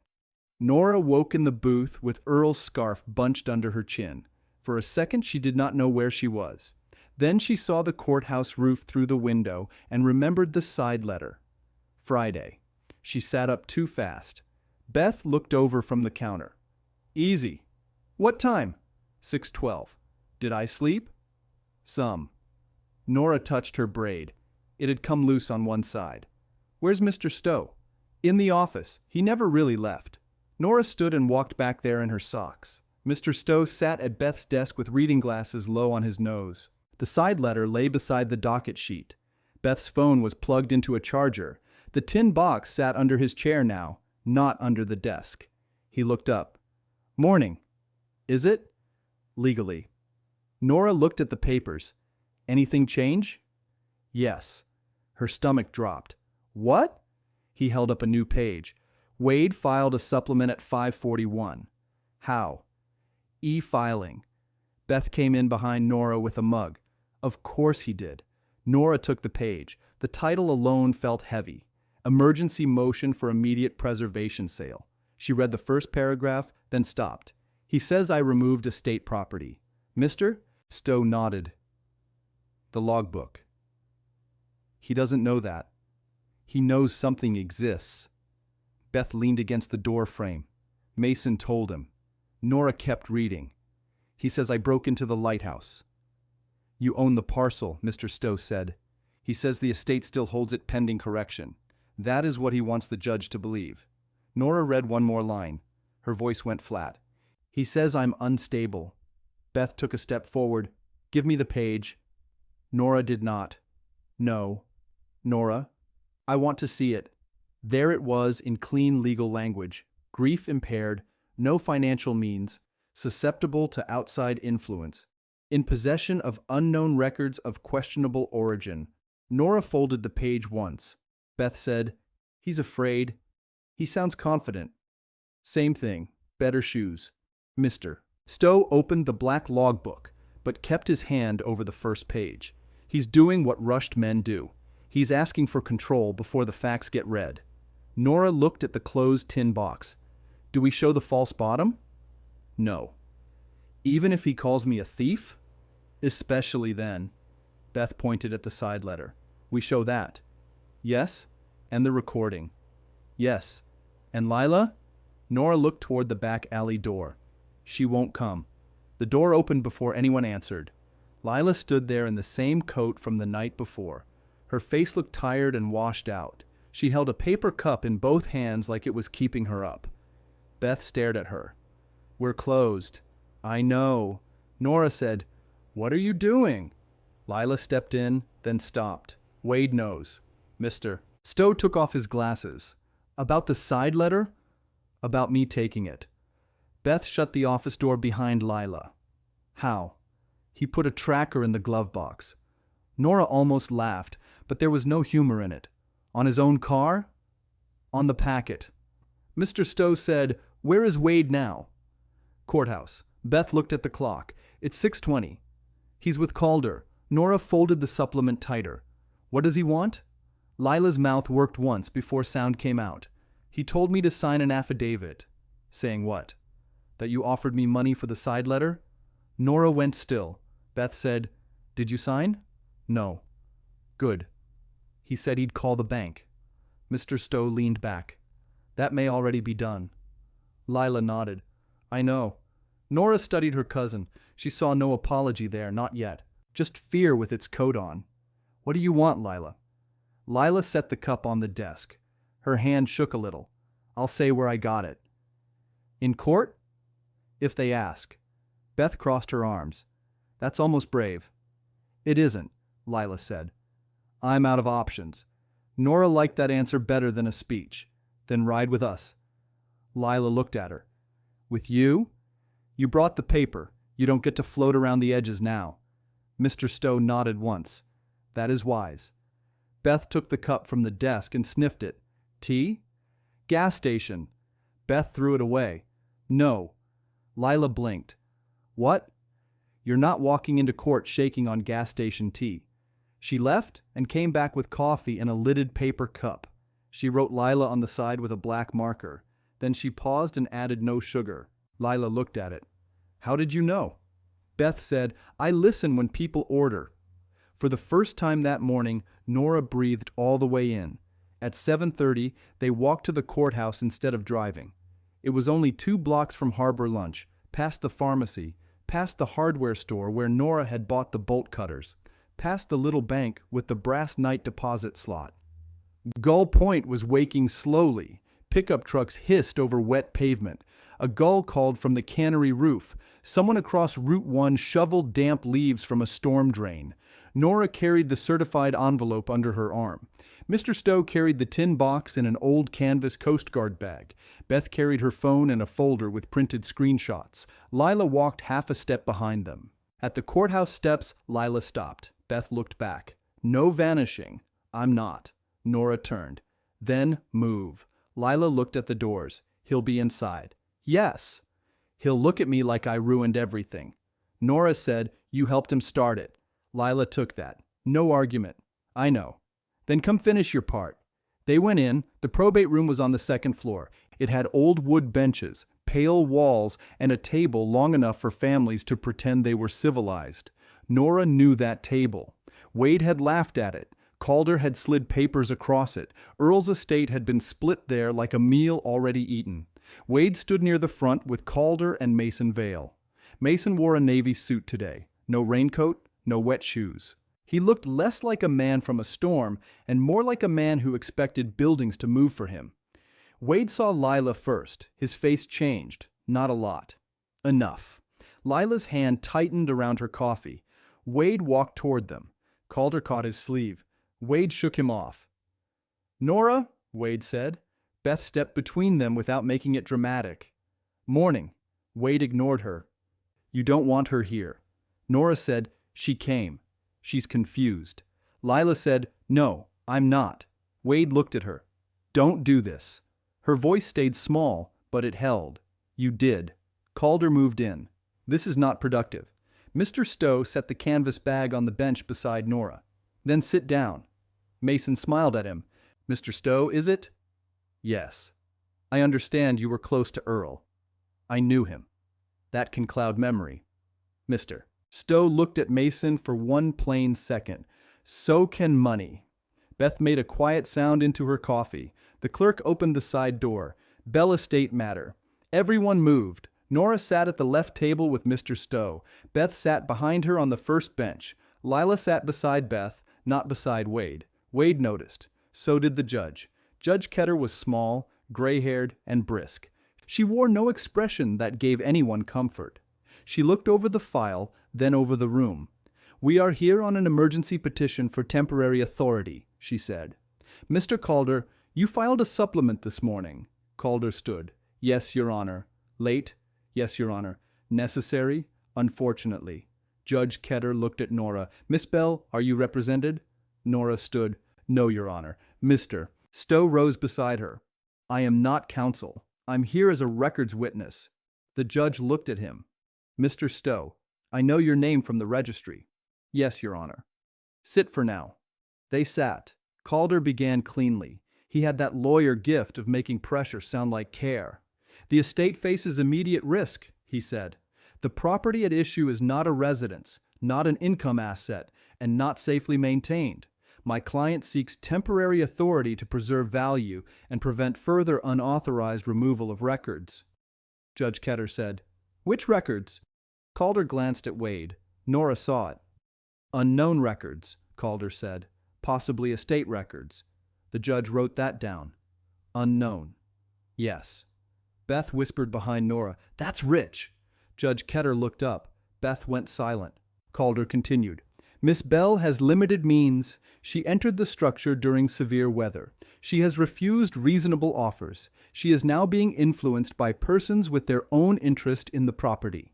Mr. Stowe did not move. Nora kept both hands flat on the table. The judge looked at Wade. Mr. Bell, you are asking for authority to sell? Wade stood. Yes, Your Honor. Only to preserve the estate. Nora heard Earl's faucet in her memory. One drip fixed before sleep. One small waste not allowed to grow. Judge Ketter said, The Lighthouse parcel was transferred for $3? Calder said, As part of estate cleanup? Yes. Then why is the estate preserving it? Calder had an answer ready. The transfer is incomplete and may have been based on mistake. Nora looked at him. He did not look back. Judge Ketter turned to her. Miss Bell? Nora stood. Her knees wanted to shake. She did not let them. The transfer wasn't a mistake, she said. They called it junk. Wade let out a breath. That isn't legal argument. Judge Ketter looked at him. You'll speak when asked. Wade sat. Nora opened the certified envelope. I have the recorded deed. I have the index. I have the release they asked me to sign. Calder stepped forward. Your Honor, we object to informal documents being spread before authentication. Judge Ketter held up one hand. No one is spreading anything yet. Nora stopped with the deed halfway out. For one hard second, it felt like losing. The papers were there. The truth was there. But the room still belonged to people who knew what to say before being believed. Judge Ketter looked at Nora. "Miss Bell, do you understand what temporary authority means?" "Yes." "Say it." "It means Wade can act before this is settled." "And what do you believe he will do?" Nora looked at Wade. "Sign the point away." Mason shifted in his chair. Judge Ketter noticed. "And you are?" Mason stood smoothly. "Mason Vale, Atlantic Crown Development." "Are you a party?" "Not formally." "Then sit." He sat. Nora placed the side letter on top of the envelope. "He is named here." Calder said, "Objection." Judge Ketter said, "To a sentence?" "To an unauthenticated copy obtained under questionable circumstances." Lila stood behind Nora. Every head turned. Judge Ketter looked at her. "Name?" "Lila Pruitt." "Relation?" "Cousin." "Why are you standing?" Lila swallowed. "Because I took that copy." Wade said, "Lila?" Judge Ketter's voice sharpened. "Mr. Bell." The room went still. Lila kept both hands around Beth's coffee cup. "It was in Wade's glove box. I took it last night." Calder closed his eyes. Judge Ketter said, "Did Miss Bell pay you?" "No." "Threaten you?" "No." "Promise you anything?" Lila looked at Nora. "No." Wade leaned forward. "Your Honor, she's under financial stress." Lila turned on him. "Because you put my loan under your plan. That landed harder than the supplement." Judge Ketter wrote something down. "Explain." Calder stood. "Your Honor, this is beyond scope." "No," the judge said. "The motion alleges influence and financial instability. I am listening." Lila's face went pale, but she kept going. "I borrowed $38,000 for my kitchen," she said. "Wade co-signed. He told me my share would cover it. Then he used the expected sale as leverage. Wade said, 'That's private.' Beth said, 'Not anymore.'" Judge Ketter looked at Beth. "Last warning." Beth lifted both hands and leaned back. Lila said, "He told Mason he could deliver the mansion lawn and the lighthouse access by Friday." Judge Ketter turned to Mason. "Is that true?" Mason stood. "There were preliminary discussions." "Sit unless I ask you to decorate the room." Mason sat. Nora had never liked Judge Ketter more. Calder tried to recover. "Your Honor, even if such talks occurred, they do not change the urgent safety condition." Mr. Stowe stood. "May I answer that?" Judge Ketter looked at him. "Not yet." He sat again. Calder pressed. "The tower is condemned. The tax balance is unresolved. No repairs have been financed. The estate should not be held hostage by sentiment." Nora heard the old word under the new one. Junk. Nothing. Mistake. Sentiment. Wade stood again, this time carefully. "Your Honor, I loved my grandfather. We all did. Nora is grieving. She's young. She doesn't understand what these people are putting in her head." Nora turned slowly. Wade used a softer voice. "That made it worse." "She was given a burden," he said. "I'm trying to take it off her." Nora almost answered. Mr. Stowe touched 2 fingers to the table. "Wait." So she waited. Judge Ketter said, "Mr. Bell, did you offer Miss Bell $10,000 for a release?" Wade glanced at Calder. The judge said, "Not him, you." "Yes." "Why?" "To avoid dispute." "Over a burden?" Wade's jaw tightened. "Over paperwork." Judge Ketter looked at Nora. "Do you have that release?" Nora handed it to the clerk. The clerk carried it forward. The judge read the first page, then the second. Her face did not change until she reached the notary block. "This is dated today." Calder said, "Prepared in anticipation." "Of what?" "Possible resolution." Judge Ketter tapped the page. "It says Miss Bell acknowledges no trust documents are known to her." Silence. Nora felt Beth behind her go very still. Judge Ketter looked up. "Why would that sentence be necessary?" Calder said, "Standard caution." Mr. Stowe said, "No, it isn't." Judge Ketter looked at him. "You will get your turn." "Yes, Your Honor." Wade's ears had gone red. Mason leaned toward Calder and whispered something. Calder shook his head once. Judge Ketter saw that too. She missed very little. "Miss Bell," she said, "what records do you have?" Nora reached for the canvas bag. Calder stood fast. "Your Honor, Before anything is presented, we ask the court to order all alleged estate materials surrendered to the clerk pending review. Nora's hand stopped. There it was. Not a delay. A taking. Wade did not smile, but his shoulders eased. Judge Ketter considered it. That may be appropriate. Beth whispered, no. Nora could feel the false bottom inside the story, hidden even from this room. The oilcloth packet was not in the bag. It was inside her jacket, flat against her ribs. Earl had left 2 locks for a reason. Judge Ketter said, Miss Bell, if the court orders temporary custody, will you comply? The room waited. Wade watched her like he already had her cornered. Nora stood. Yes, Your Honor. Beth's chair creaked behind her. Mr. Stowe did not turn. Nora lifted the canvas bag and set it on the table. I'll comply with the court. Wade breathed out. Calder sat back down. Mason checked his watch. Judge Ketter nodded. Good. Nora opened the bag. She removed the tin box. The room leaned toward it without meaning to. She set the tin box in front of her. Salt marks still stained the seams. The latch had left a green line on the metal. It looked too small to carry this much trouble. Judge Ketter said, What is it? Nora said, Earl's keeper box. Wade said, Estate property. Nora looked at him. Then why did you never climb the tower? He had no good answer. The judge said, Open it. Nora opened it. Inside lay the manila deed envelope and the black logbook. No one spoke, not even Beth. Mr. Beth. Stowe's face changed when the logbook came into the room, just as it had in the lighthouse. He looked older and sharper at the same time. Judge Ketter leaned forward. Mr. Stowe. Yes, Your Honor. Now you may stand. He stood. Tell the court what you know. Mr. Stowe buttoned his coat, though he was indoors. Old habit, maybe, or respect. I served under the Coast Guard before automation, he said. After retirement, I volunteered at the county registry. I knew Earl Bell. I saw his hand often. Log entries, maintenance slips, private deed notes. He wrote like a man who measured before he marked. Calder said, Your Honor, handwriting authentication requires proper foundation. Judge Ketter did not look away from Mr. Stowe. He is laying one, Mr. Stowe continued. Last night, I witnessed Miss Bell open a brass keeper's cavity beneath the lens base at Gull Point Light. Inside was that tin box. Wade said, after breaking in. Nora said, with my deed. Judge Ketter raised one finger. Both stopped. Mr. Stowe pointed to the envelope. That envelope contains recorded instruments tied to the Lighthouse parcel and submerged cable easement. Mason's face closed. Judge Ketter noticed. Mr. Vale, you seem interested. Mason smiled without warmth. Infrastructure always interests me. Beth muttered. Bet it does.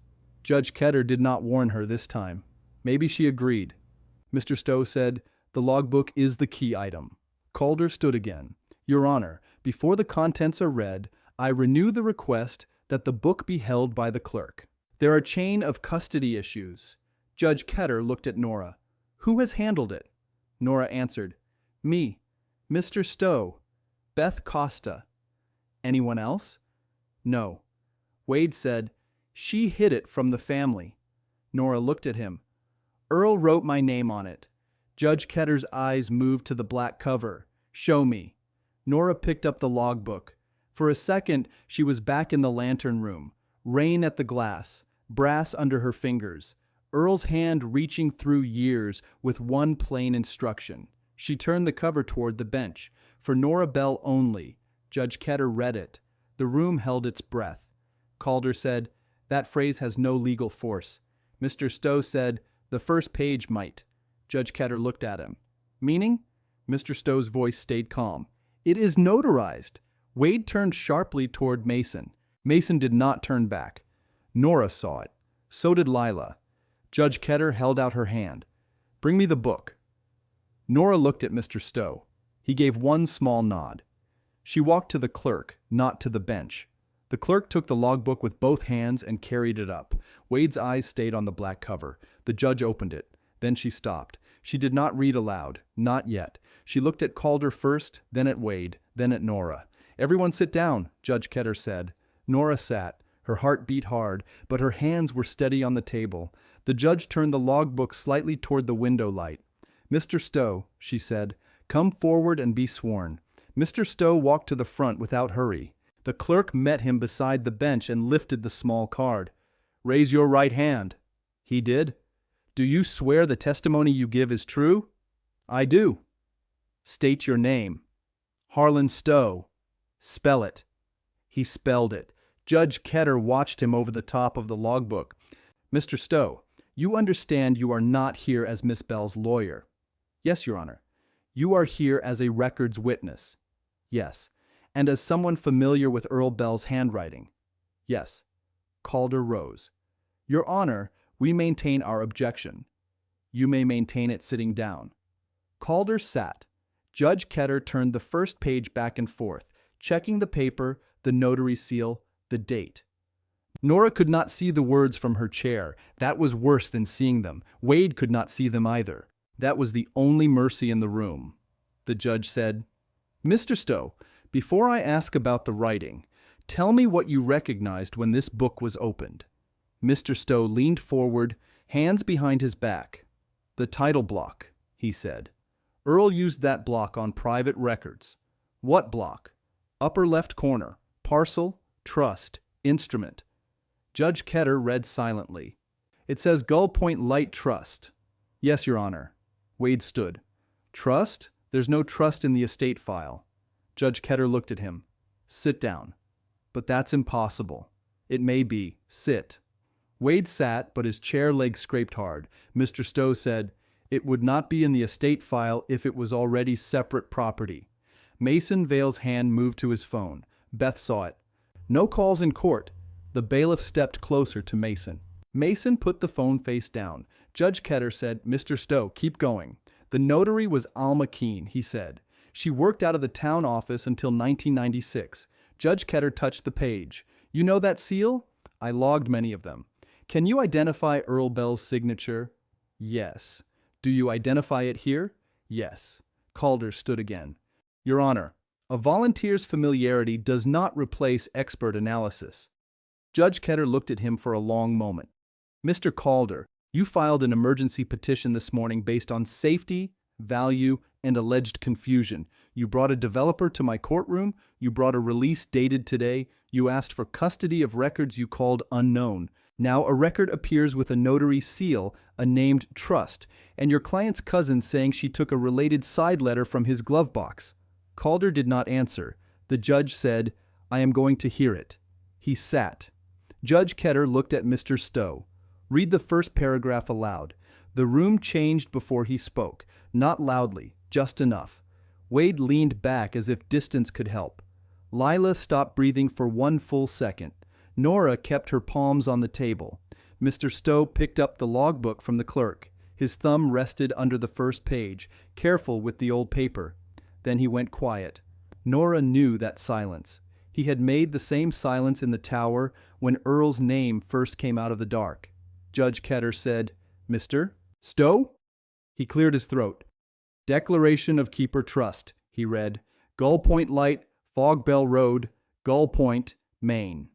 Established June 14, 1989 by Earl Matthew Bell, private keeper and title holder of the attached Lighthouse parcel, access lane, lens house, shore rocks, and submerged cable easement. Mason's face emptied. Mr. Stowe kept reading. This trust is made to preserve the light, the access, and the point from sale by any person who sees only land and not duty. Wade whispered, no. Judge Ketter said, louder, Mr. Stowe. Mr. Stowe nodded. Upon my death, if my family has divided the residence, boats, cottages, and household goods, my successor keeper and sole beneficiary shall be Nora Bell. Nora's name came into the room plain and hard. Not Nora Bell, only on a cover. Not a private mercy, a legal line. Beth put one hand over her mouth. Lila stared down at her coffee cup. Calder closed his folder with one finger and then opened it again, as if the folder might save him. Mr. Stowe read the next line. Nora Bell is named before her birth in trust and after her birth in blood, and my intent remains fixed. Judge Ketter lifted her eyes. Before her birth? Mr. Stowe turned the page slightly. There is a later addendum. Read only what I ask. Yes, Your Honor. Wade stood so fast the chair nearly tipped. Your Honor, this is insane. She wasn't even born. Nora turned to him. For once, she did not feel smaller. Judge Ketter said, Mr. Bell? She couldn't inherit before existing. Mr. Stowe answered before Calder could stop him. She didn't inherit then. She was designated successor. Earl reaffirmed it after she was born. Judge Ketter looked down. The page says, See Addendum, March 2nd, 2002. That is correct. Nora remembered being a child at Earl's kitchen table, swinging her feet above the cracked linoleum. Earl had given her saltines and chowder and told her not to waste the napkins. She had not known he was writing anything down. Judge Ketter said, Mr. Stowe, turn to the addendum. He did. The page made a dry sound. Read the marked sentence. Mr. Stowe's voice softened, but the words held. Nora Bell, born January 9, 2002, is confirmed as successor trustee and sole beneficial keeper of Gull Point Light Trust. Initials NBGP. LTI entered this date beside original 1989 designation. Beth leaned toward Lila. That's your initials. No, Lila said quietly. Not mine. Wade heard her. His face tightened. Judge Ketter said, Miss Pruitt. Lila looked up. Did Mr. Bell tell you NB meant something else? Lila swallowed. He said it meant North Bank. Mason closed his eyes. The judge turned to him. Mr. Vale. Mason stood slowly. Your Honor, does Atlantic Crown have a North Bank project? Yes. At Gull Point? Adjacent acreage. Using the Lighthouse access? Potentially. Using the submerged cable easement? Mason did not answer fast enough. Judge Ketter's pen stopped. That was not difficult. Mason said, We had considered it. Calder rubbed his forehead. Nora looked at Wade. You knew. Wade said, I knew there were old papers. Old papers worth hiding. I was trying to close a deal. With my name crossed out. I didn't cross out anything. Lila said, You told me to say NB was North Bank. Wade turned on her. Stop talking. Judge Ketter's voice cut through them. Enough. The room stopped. The judge held out her hand. Mr. Stowe returned the logbook to the clerk, and the clerk placed it on the bench. Judge Ketter looked at the manila envelope. Now the deed envelope. Nora stood. Your Honor, may I? The judge nodded. Nora took the envelope from the tin box. Her fingers did not shake now. The paper was thick and softened at the corners. Earl had wrapped it in oilcloth inside the tin, and salt had not reached the ink. She handed it to the clerk. The clerk carried it forward. Judge Ketter opened it and removed the first recorded instrument. Registry stamp. Mr. Stowe said, Book 417, page 203. The judge looked at him. He gave a small shrug. I saw it last night. Calder said, We have not reviewed that. Judge Ketter said, You may in a minute. She read. No one moved. Outside, a truck backed up somewhere on the street. The warning beeps came through the courthouse glass. 3 small sounds, then silence. Judge Ketter said, This grants private title to Earl Bell. Yes, Mr. Stowe said. And this? The easement. Judge Ketter read the second page. Mason's mouth flattened. She said, Submerged cable corridor, Gull Point Light to outer marker buoy. Yes. And the restored federal lease rights? Mr. Stowe nodded. Attached schedule.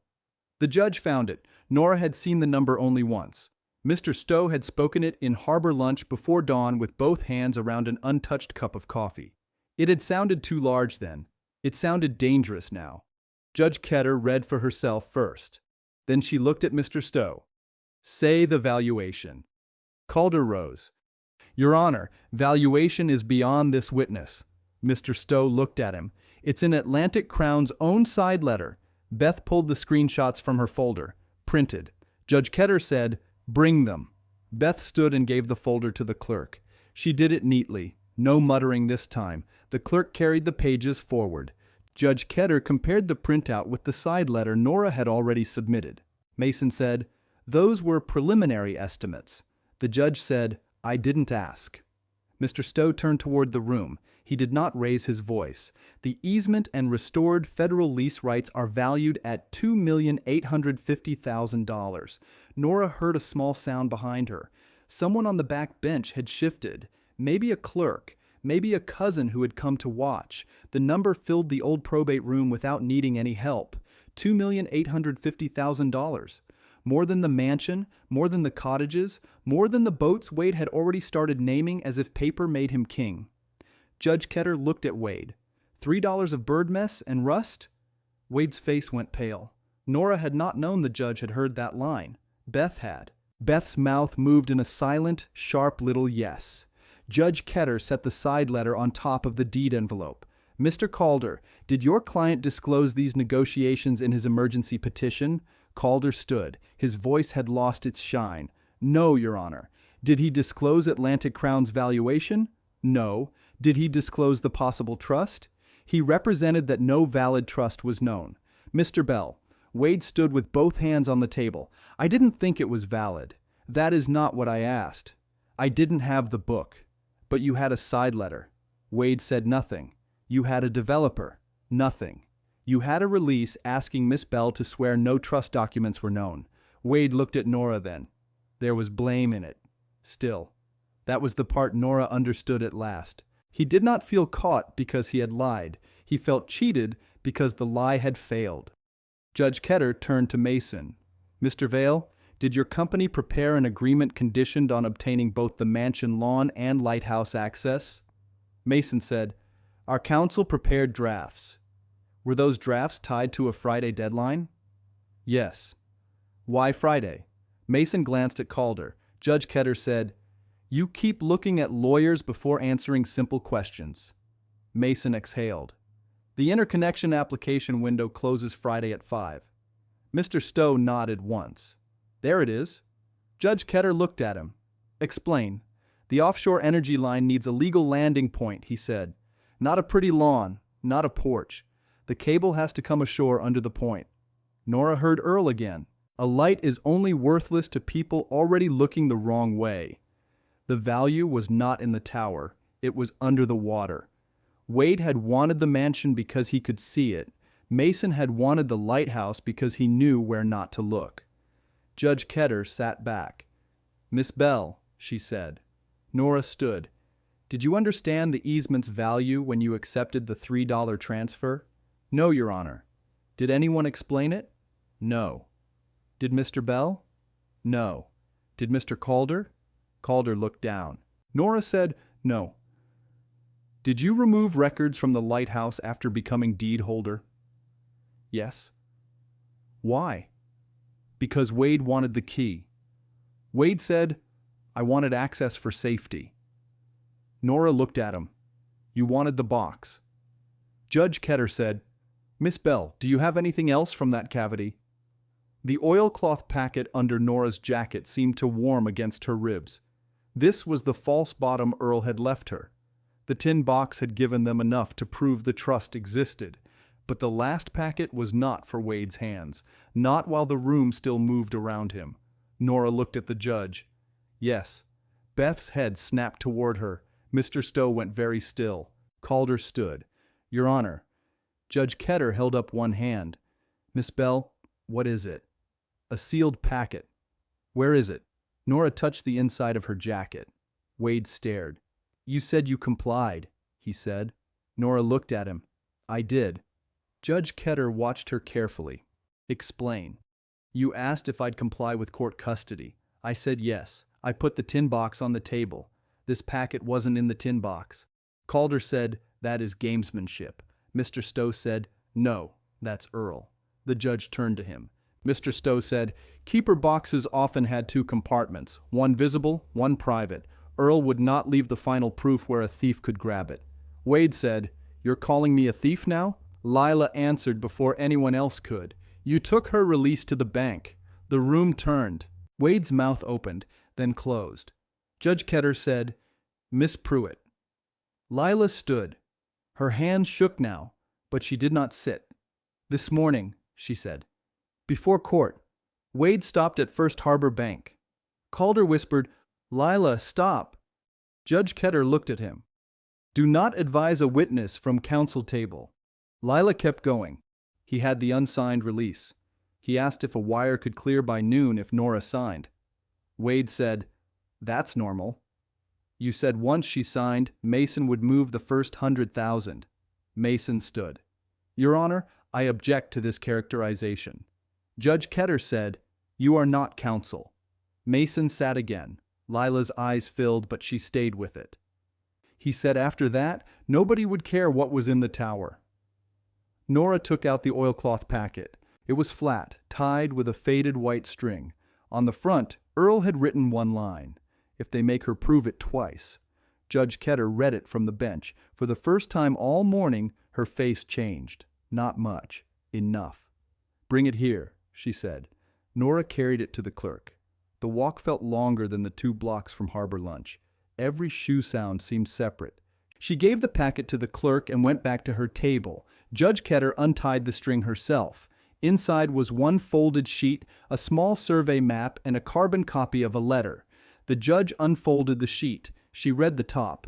Then she looked at Nora. Miss Bell, she said, this appears to be a trustee acceptance form. Nora did not understand at first. Mr. Stowe did. He closed his eyes. Judge Ketter read aloud, Successor Trustee Acknowledgement, Gull Point Light Trust, signed by Earl Matthew Bell as settler, witnessed by Alma Keene, held for delivery to Nora Bell upon my death or upon any family attempt to sell, encumber, or surrender the Lighthouse parcel. Calder said, unsigned by Miss Bell. Judge Ketter said, yes. Wade grabbed at that. Then it's not active. Mr. Stowe opened his eyes. Not yet. Judge Ketter looked at Nora. Miss Bell, do you accept appointment as successor trustee? The question was simple. That made it heavier. Nora could hear rain from the will day. Wade laughing. Lila looking away. The old faucet in Earl's kitchen. The chain on the lighthouse door. Beth writing no sugar on a cup because somebody had finally listened closely. She stood straight. Yes, Your Honor. The clerk handed her a pen. Nora came forward again. The trustee form lay on the bench rail under the judge's hand. There was a blank line near the bottom. Nora Bell. She signed it. The pen dragged slightly on the old paper. Her braid slipped over one shoulder. She pushed it back and capped the pen. Judge Ketter took the form and looked at the signature. Time is 8:49 in the morning. Acceptance is made in open court. Wade stared at the page. His whole plan had needed her small. It had needed her tired, ashamed, and alone. It had needed her to sign before reading. Now the record had her name twice. Once from Earl, once from herself. Judge Ketter closed the logbook. She placed it on the deed envelope. Then she placed the acceptance form on top. Temporary authority to sell is denied. Calder lowered his head. The requested custody order is denied as phrased. The clerk will make certified copies. Originals will remain under court seal until registry recording this afternoon. Wade said, Your Honor, the estate will lose the Atlantic Crown offer. Judge Ketter looked at him. The estate does not appear to own what you tried to sell. Mason pushed his chair back. Atlantic Crown reserves all rights. Judge Ketter turned to him. Do that outside my courtroom. He stopped moving. She continued. Any transfer involving the Bell Mansion lawn, Fog Bell Road access, or related coastal easements is frozen pending title review. Mr. Bell, you are restrained from contacting Miss Bell about any release, sale, deed, or payment without written counsel notice filed with this court. Wade's voice went low. This is absurd. Judge Ketter said, No, it is recorded. Beth smiled at that. Just a little. Judge Ketter looked at Nora. Miss Bell, the trust is not a windfall to spend without duty. You understand that? Yes, Your Honor. You are taking control of a property with repair needs, tax issues, and public obligations. Yes. And you still accept? Nora looked at the black logbook. Yes. Judge Ketter nodded. Then stand by the table. Nora did. The judge looked at Wade, Calder, Mason, Lila, Beth, Mr. Stowe, and the clerk. Then she held up the first page of the logbook, just high enough for the room to see the notary seal. This court recognizes the Gull Point Light Trust for temporary probate purposes and recognizes Nora Bell as successor trustee and sole beneficial keeper pending full title certification. The words landed one by one. Sole beneficial keeper, Nora Bell. Wade's lips parted. No sound came out. Judge Ketter set the page down. "Mr. Stowe, you may step back." He did. The bailiff opened the side gate for the clerk to gather the documents. The clerk took the logbook with care this time, not as a strange old object, but as the thing that had just moved the room. Nora turned toward her table. Wade spoke behind her. "Nora." She stopped. Judge Ketter said, "Mr. Bell." Wade ignored her. His face was red now, but the old confidence had cracked. "You have no idea what you're holding." Nora looked back at him. At the same lawyer's table where he had laughed, where he had called her the keeper of nothing, where he had tried to buy her silence for $10,000, she finally smiled. Not wide, not sweet. "Looks like I'm the keeper of nothing." Beth let out one sharp breath. Lila looked down. Mr. Stowe's mouth twitched, but he did not smile all the way. He was too old for victory to look loud. Judge Ketter tapped her pen once. "Court is in recess." The room stood. Mason moved first. He bent toward Calder and spoke low. Nora caught only one word. "Exposure." Calder did not answer him. Wade stayed at the table. His hands were flat on the polished wood. He looked at the place where the logbook had been, as if staring could make it return to being junk. Nora gathered the empty tin box. It felt lighter now, not worthless, just emptied of its job. Beth came up beside her. "You hid that second packet?" "Yes." "From me too?" "Yes." Beth nodded. "Good." Mr. Stowe reached them near the aisle. Earl chose well. Nora looked at the side door where the clerk had gone. "I don't know what I'm doing." "No," he said. "You know the first thing." "What's that?" "You didn't sign the release." Beth said, "And she drank real coffee." Mr. Stowe looked at the cup in Nora's hand. "That helps less in court than people think." "It helped me," Nora said. Lila stood alone by the bench row. Wade did not look at her. Mason did not either. For once, no one was telling her where to stand. She walked over slowly. Beth shifted half a step, ready but not blocking. Lila looked at Nora. "I'm sorry." Nora did not answer right away. The room had almost emptied. The bailiff spoke softly with the clerk near the door. Calder packed papers with sharp, careful movements. Wade was still at the table, pretending he could not hear. Lila wiped under one eye with her thumb.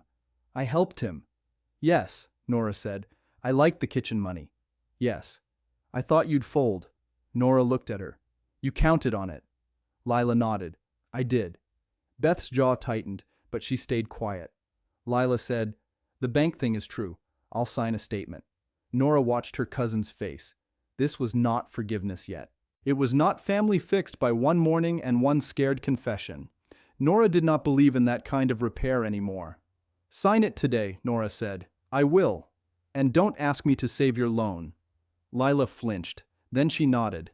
"I won't." Nora picked up the tin box. "Then we can talk after." Lila's face broke a little. "After what?" "After you stop helping him."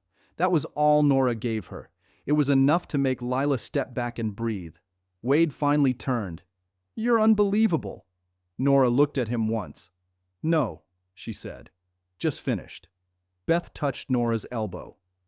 "Come on." They left the probate room before Wade did. That mattered. Not because the hallway clapped. It did not. Not because people cheered. They did not. It mattered because Nora walked out carrying the empty keeper box, and Wade stayed behind with nothing in his hands. Downstairs, the courthouse smelled like wet coats and floor wax. A woman in a gray sweater held the door for them without asking questions. Outside, Gull Point had turned bright after the rain. Route 1 shone in broken strips. The pharmacy sign blinked open. A delivery truck sat outside Harbor Lunch, and Beth's mother could be seen through the window pointing at something on a receipt. Nora stopped on the courthouse steps. Mr. Stowe came beside her. "Registry opens in 6 minutes." Beth said, "Then we walk." Nora looked toward Fog Bell Road, though the lighthouse was too far to see from there. "They're recording it today?" "Today, mister." Stowe said, "Before lunch, if the clerk keeps her pace." "And after that?" "After that, Atlantic Crown calls lawyers. Wade calls lawyers. The town calls everybody. Beth said, and Nora calls nobody until she eats. Nora almost laughed. Almost. Then her phone buzzed. She looked down. Unknown number. Beth saw it. Don't. Nora let it ring. It stopped. A text came through. This is Mason Vale. We should speak privately before positions harden. Beth read it over her shoulder. Positions already hardened in a courtroom. Mr. Stowe said, save it. Nora did. Another text came. Atlantic Crown can offer immediate funds, more than your cousin could. Nora stared at the words. Immediate funds. She thought of the $42 in checking, the overdue taxes, the cracked stairs, the tower door chain. She thought of Earl marking pills into a plastic case and telling her not every bright thing was useful. Beth said, Nora, I'm not answering. Good. Nora turned the phone off. Mr. Stowe nodded toward the sidewalk. Come on, keeper. Nora looked at him. He did not make it a joke, so she did not either. They walked past the bank first. Lila was inside by then, visible through the front glass, sitting across from a woman at a desk. Her shoulders were hunched. A pen lay in front of her. Wade was not with her. Beth slowed. You want to wait? No. You sure? She knows what to sign. They kept walking. At the registry, the clerk from court arrived through a side entrance with the sealed packet in a flat case. Mr. Stowe spoke to a woman behind the counter who knew him by name and knew enough not to smile too early. Nora stood back while the copier warmed. The machine hummed. Paper slid. Stamp, stamp, stamp. Each sound was small. Each one put Earl's plan into the county record where Wade could not fold it into a glove box. The woman behind the counter held up the new certified copy. Nora Bell? Nora stepped forward. That's me. Sign the receipt. Nora signed. The woman passed the copy across.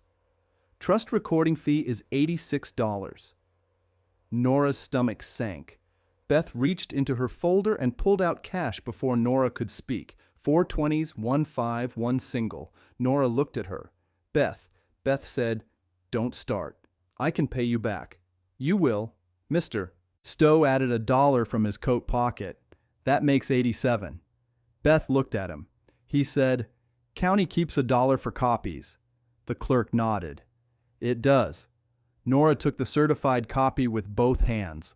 Earl's black logbook stayed under seal, but the county now had its shadow. Book number, page number, trust name, her name. Outside the registry, Beth checked her phone. Mom says soup's on. Nora looked at the certified copy again. Mr. Stowe said, frame it later. Lunch now. Nora slid the paper into Beth's folder. Not framed. No. Working file. Mr. Stowe seemed pleased by that. Good answer. They crossed Route 1 at the light. A truck honked at somebody near the cannery, and the sound carried over wet pavement. Gull Point had not changed in 1 hour. That was the strange part. The town still had puddles. The old sardine building still had peeling paint. Harbor Lunch still had fogged windows, but Nora had changed position. That was enough. Inside Harbor Lunch, Beth's mother set 3 bowls on the counter before they sat. No charge, she said. Nora opened her mouth. Beth pointed at her. Careful. Her mother said, court soup, house rule. Mr. Stowe took off his cap. Never heard of that rule. You don't work here. He sat. Fair. Nora wrapped both hands around the bowl. The steam rose against her face. She had not known how cold she was until then. Beth slid into the booth beside her. So what now? Nora looked through the window toward Fog Bell Road. The question had teeth. Taxes, repairs, lawyers, Mason's money, Wade's anger. The trust was not a magic check. The judge had said that in front of everyone. Mr. Stowe broke a cracker into his soup. First, we get a title attorney who doesn't smell like Wade. Beth said, that's a legal specialty? In Gull Point, yes. Nora smiled into her bowl. Mr. Stowe continued. Second, we inspect the tower properly. No storm, no guessing. Third, you do not meet Atlantic Crown alone. I won't. Beth said. Fourth, you sleep. Nora looked at her. That's not legal. It's binding. The bell over the diner door rang. Everyone looked. Lila stood there with a folded bank envelope in one hand. Her eyes found Nora's, then moved to Beth, then to Mr. Stowe.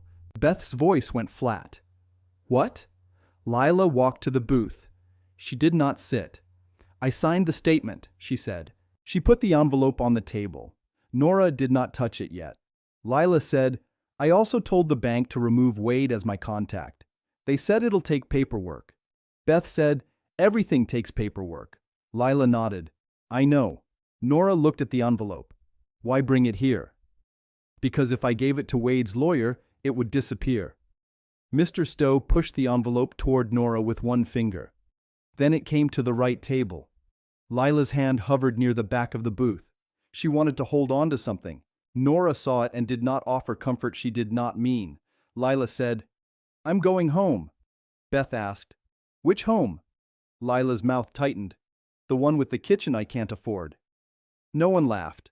Lila looked at Nora. I won't ask you for money. Good. I might still lose it. That's yours to handle. Lila nodded again. I know. She turned to leave, then stopped. Wade said you'd use this to ruin us. Nora looked up. I'm using it to keep what Earl left. Lila's face softened with shame. That's worse for him. Then she left. The bell over the door rang again. Beth watched through the glass until Lila crossed the street. I still don't like her.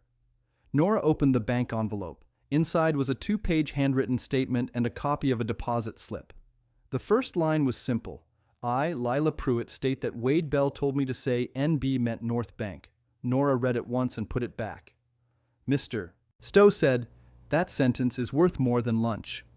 Beth said, lunch is still free. Nora looked at the envelope, then at the certified copy in the folder, then at the empty tin box on the seat beside her. Earl had not left her a treasure chest. He had left her a job with proof. That felt more like him. The diner phone rang behind the counter. Beth's mother answered, listened, then covered the receiver. Nora, she called. Town office wants to know if you're available today. Nora froze. Beth said, for what? Her mother listened again.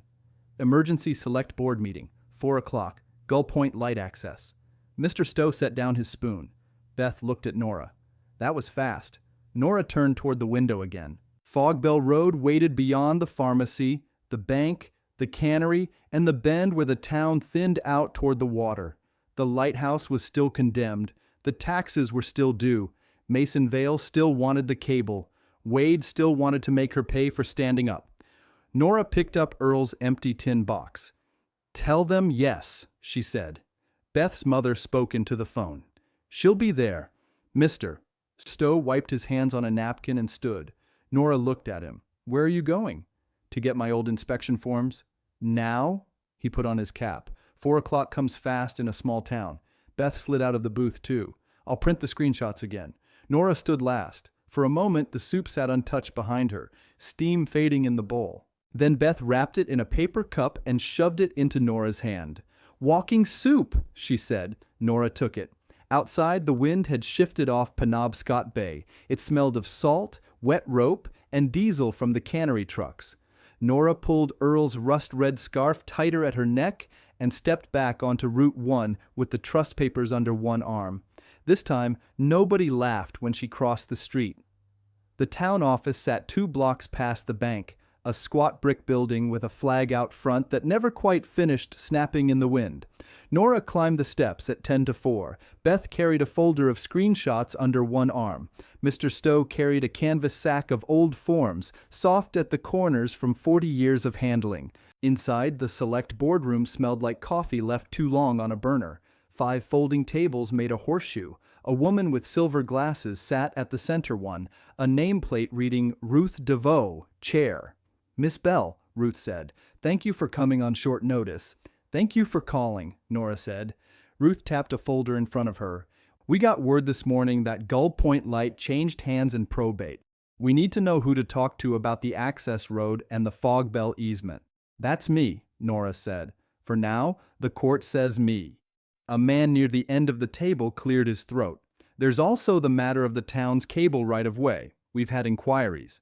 Mr. Stowe stood before Nora could answer. I've got the original inspection logs. 1984 through last spring, when the town stopped sending anybody out at all. He set the canvas sack on the table. The tower's sound. Door needs a real lock. Stairs need 6 new treads. Nothing that $3,000 and a good carpenter can't fix. Ruth looked at the papers, then at Nora. You've read these? Every page, Nora said. Beth slid her folder across next. And here's what Wade Bell told 2 banks the initials on the deed meant. She laid out the printed screenshots. North Bank. It's actually Nora Bell. A murmur went around the horseshoe. Ruth took off her glasses. We're not a courtroom, Miss Bell. We just need to know the light stays open to the harbor and the bell keeps ringing in fog. It will, Nora said. Ruth wrote something down, then looked up again.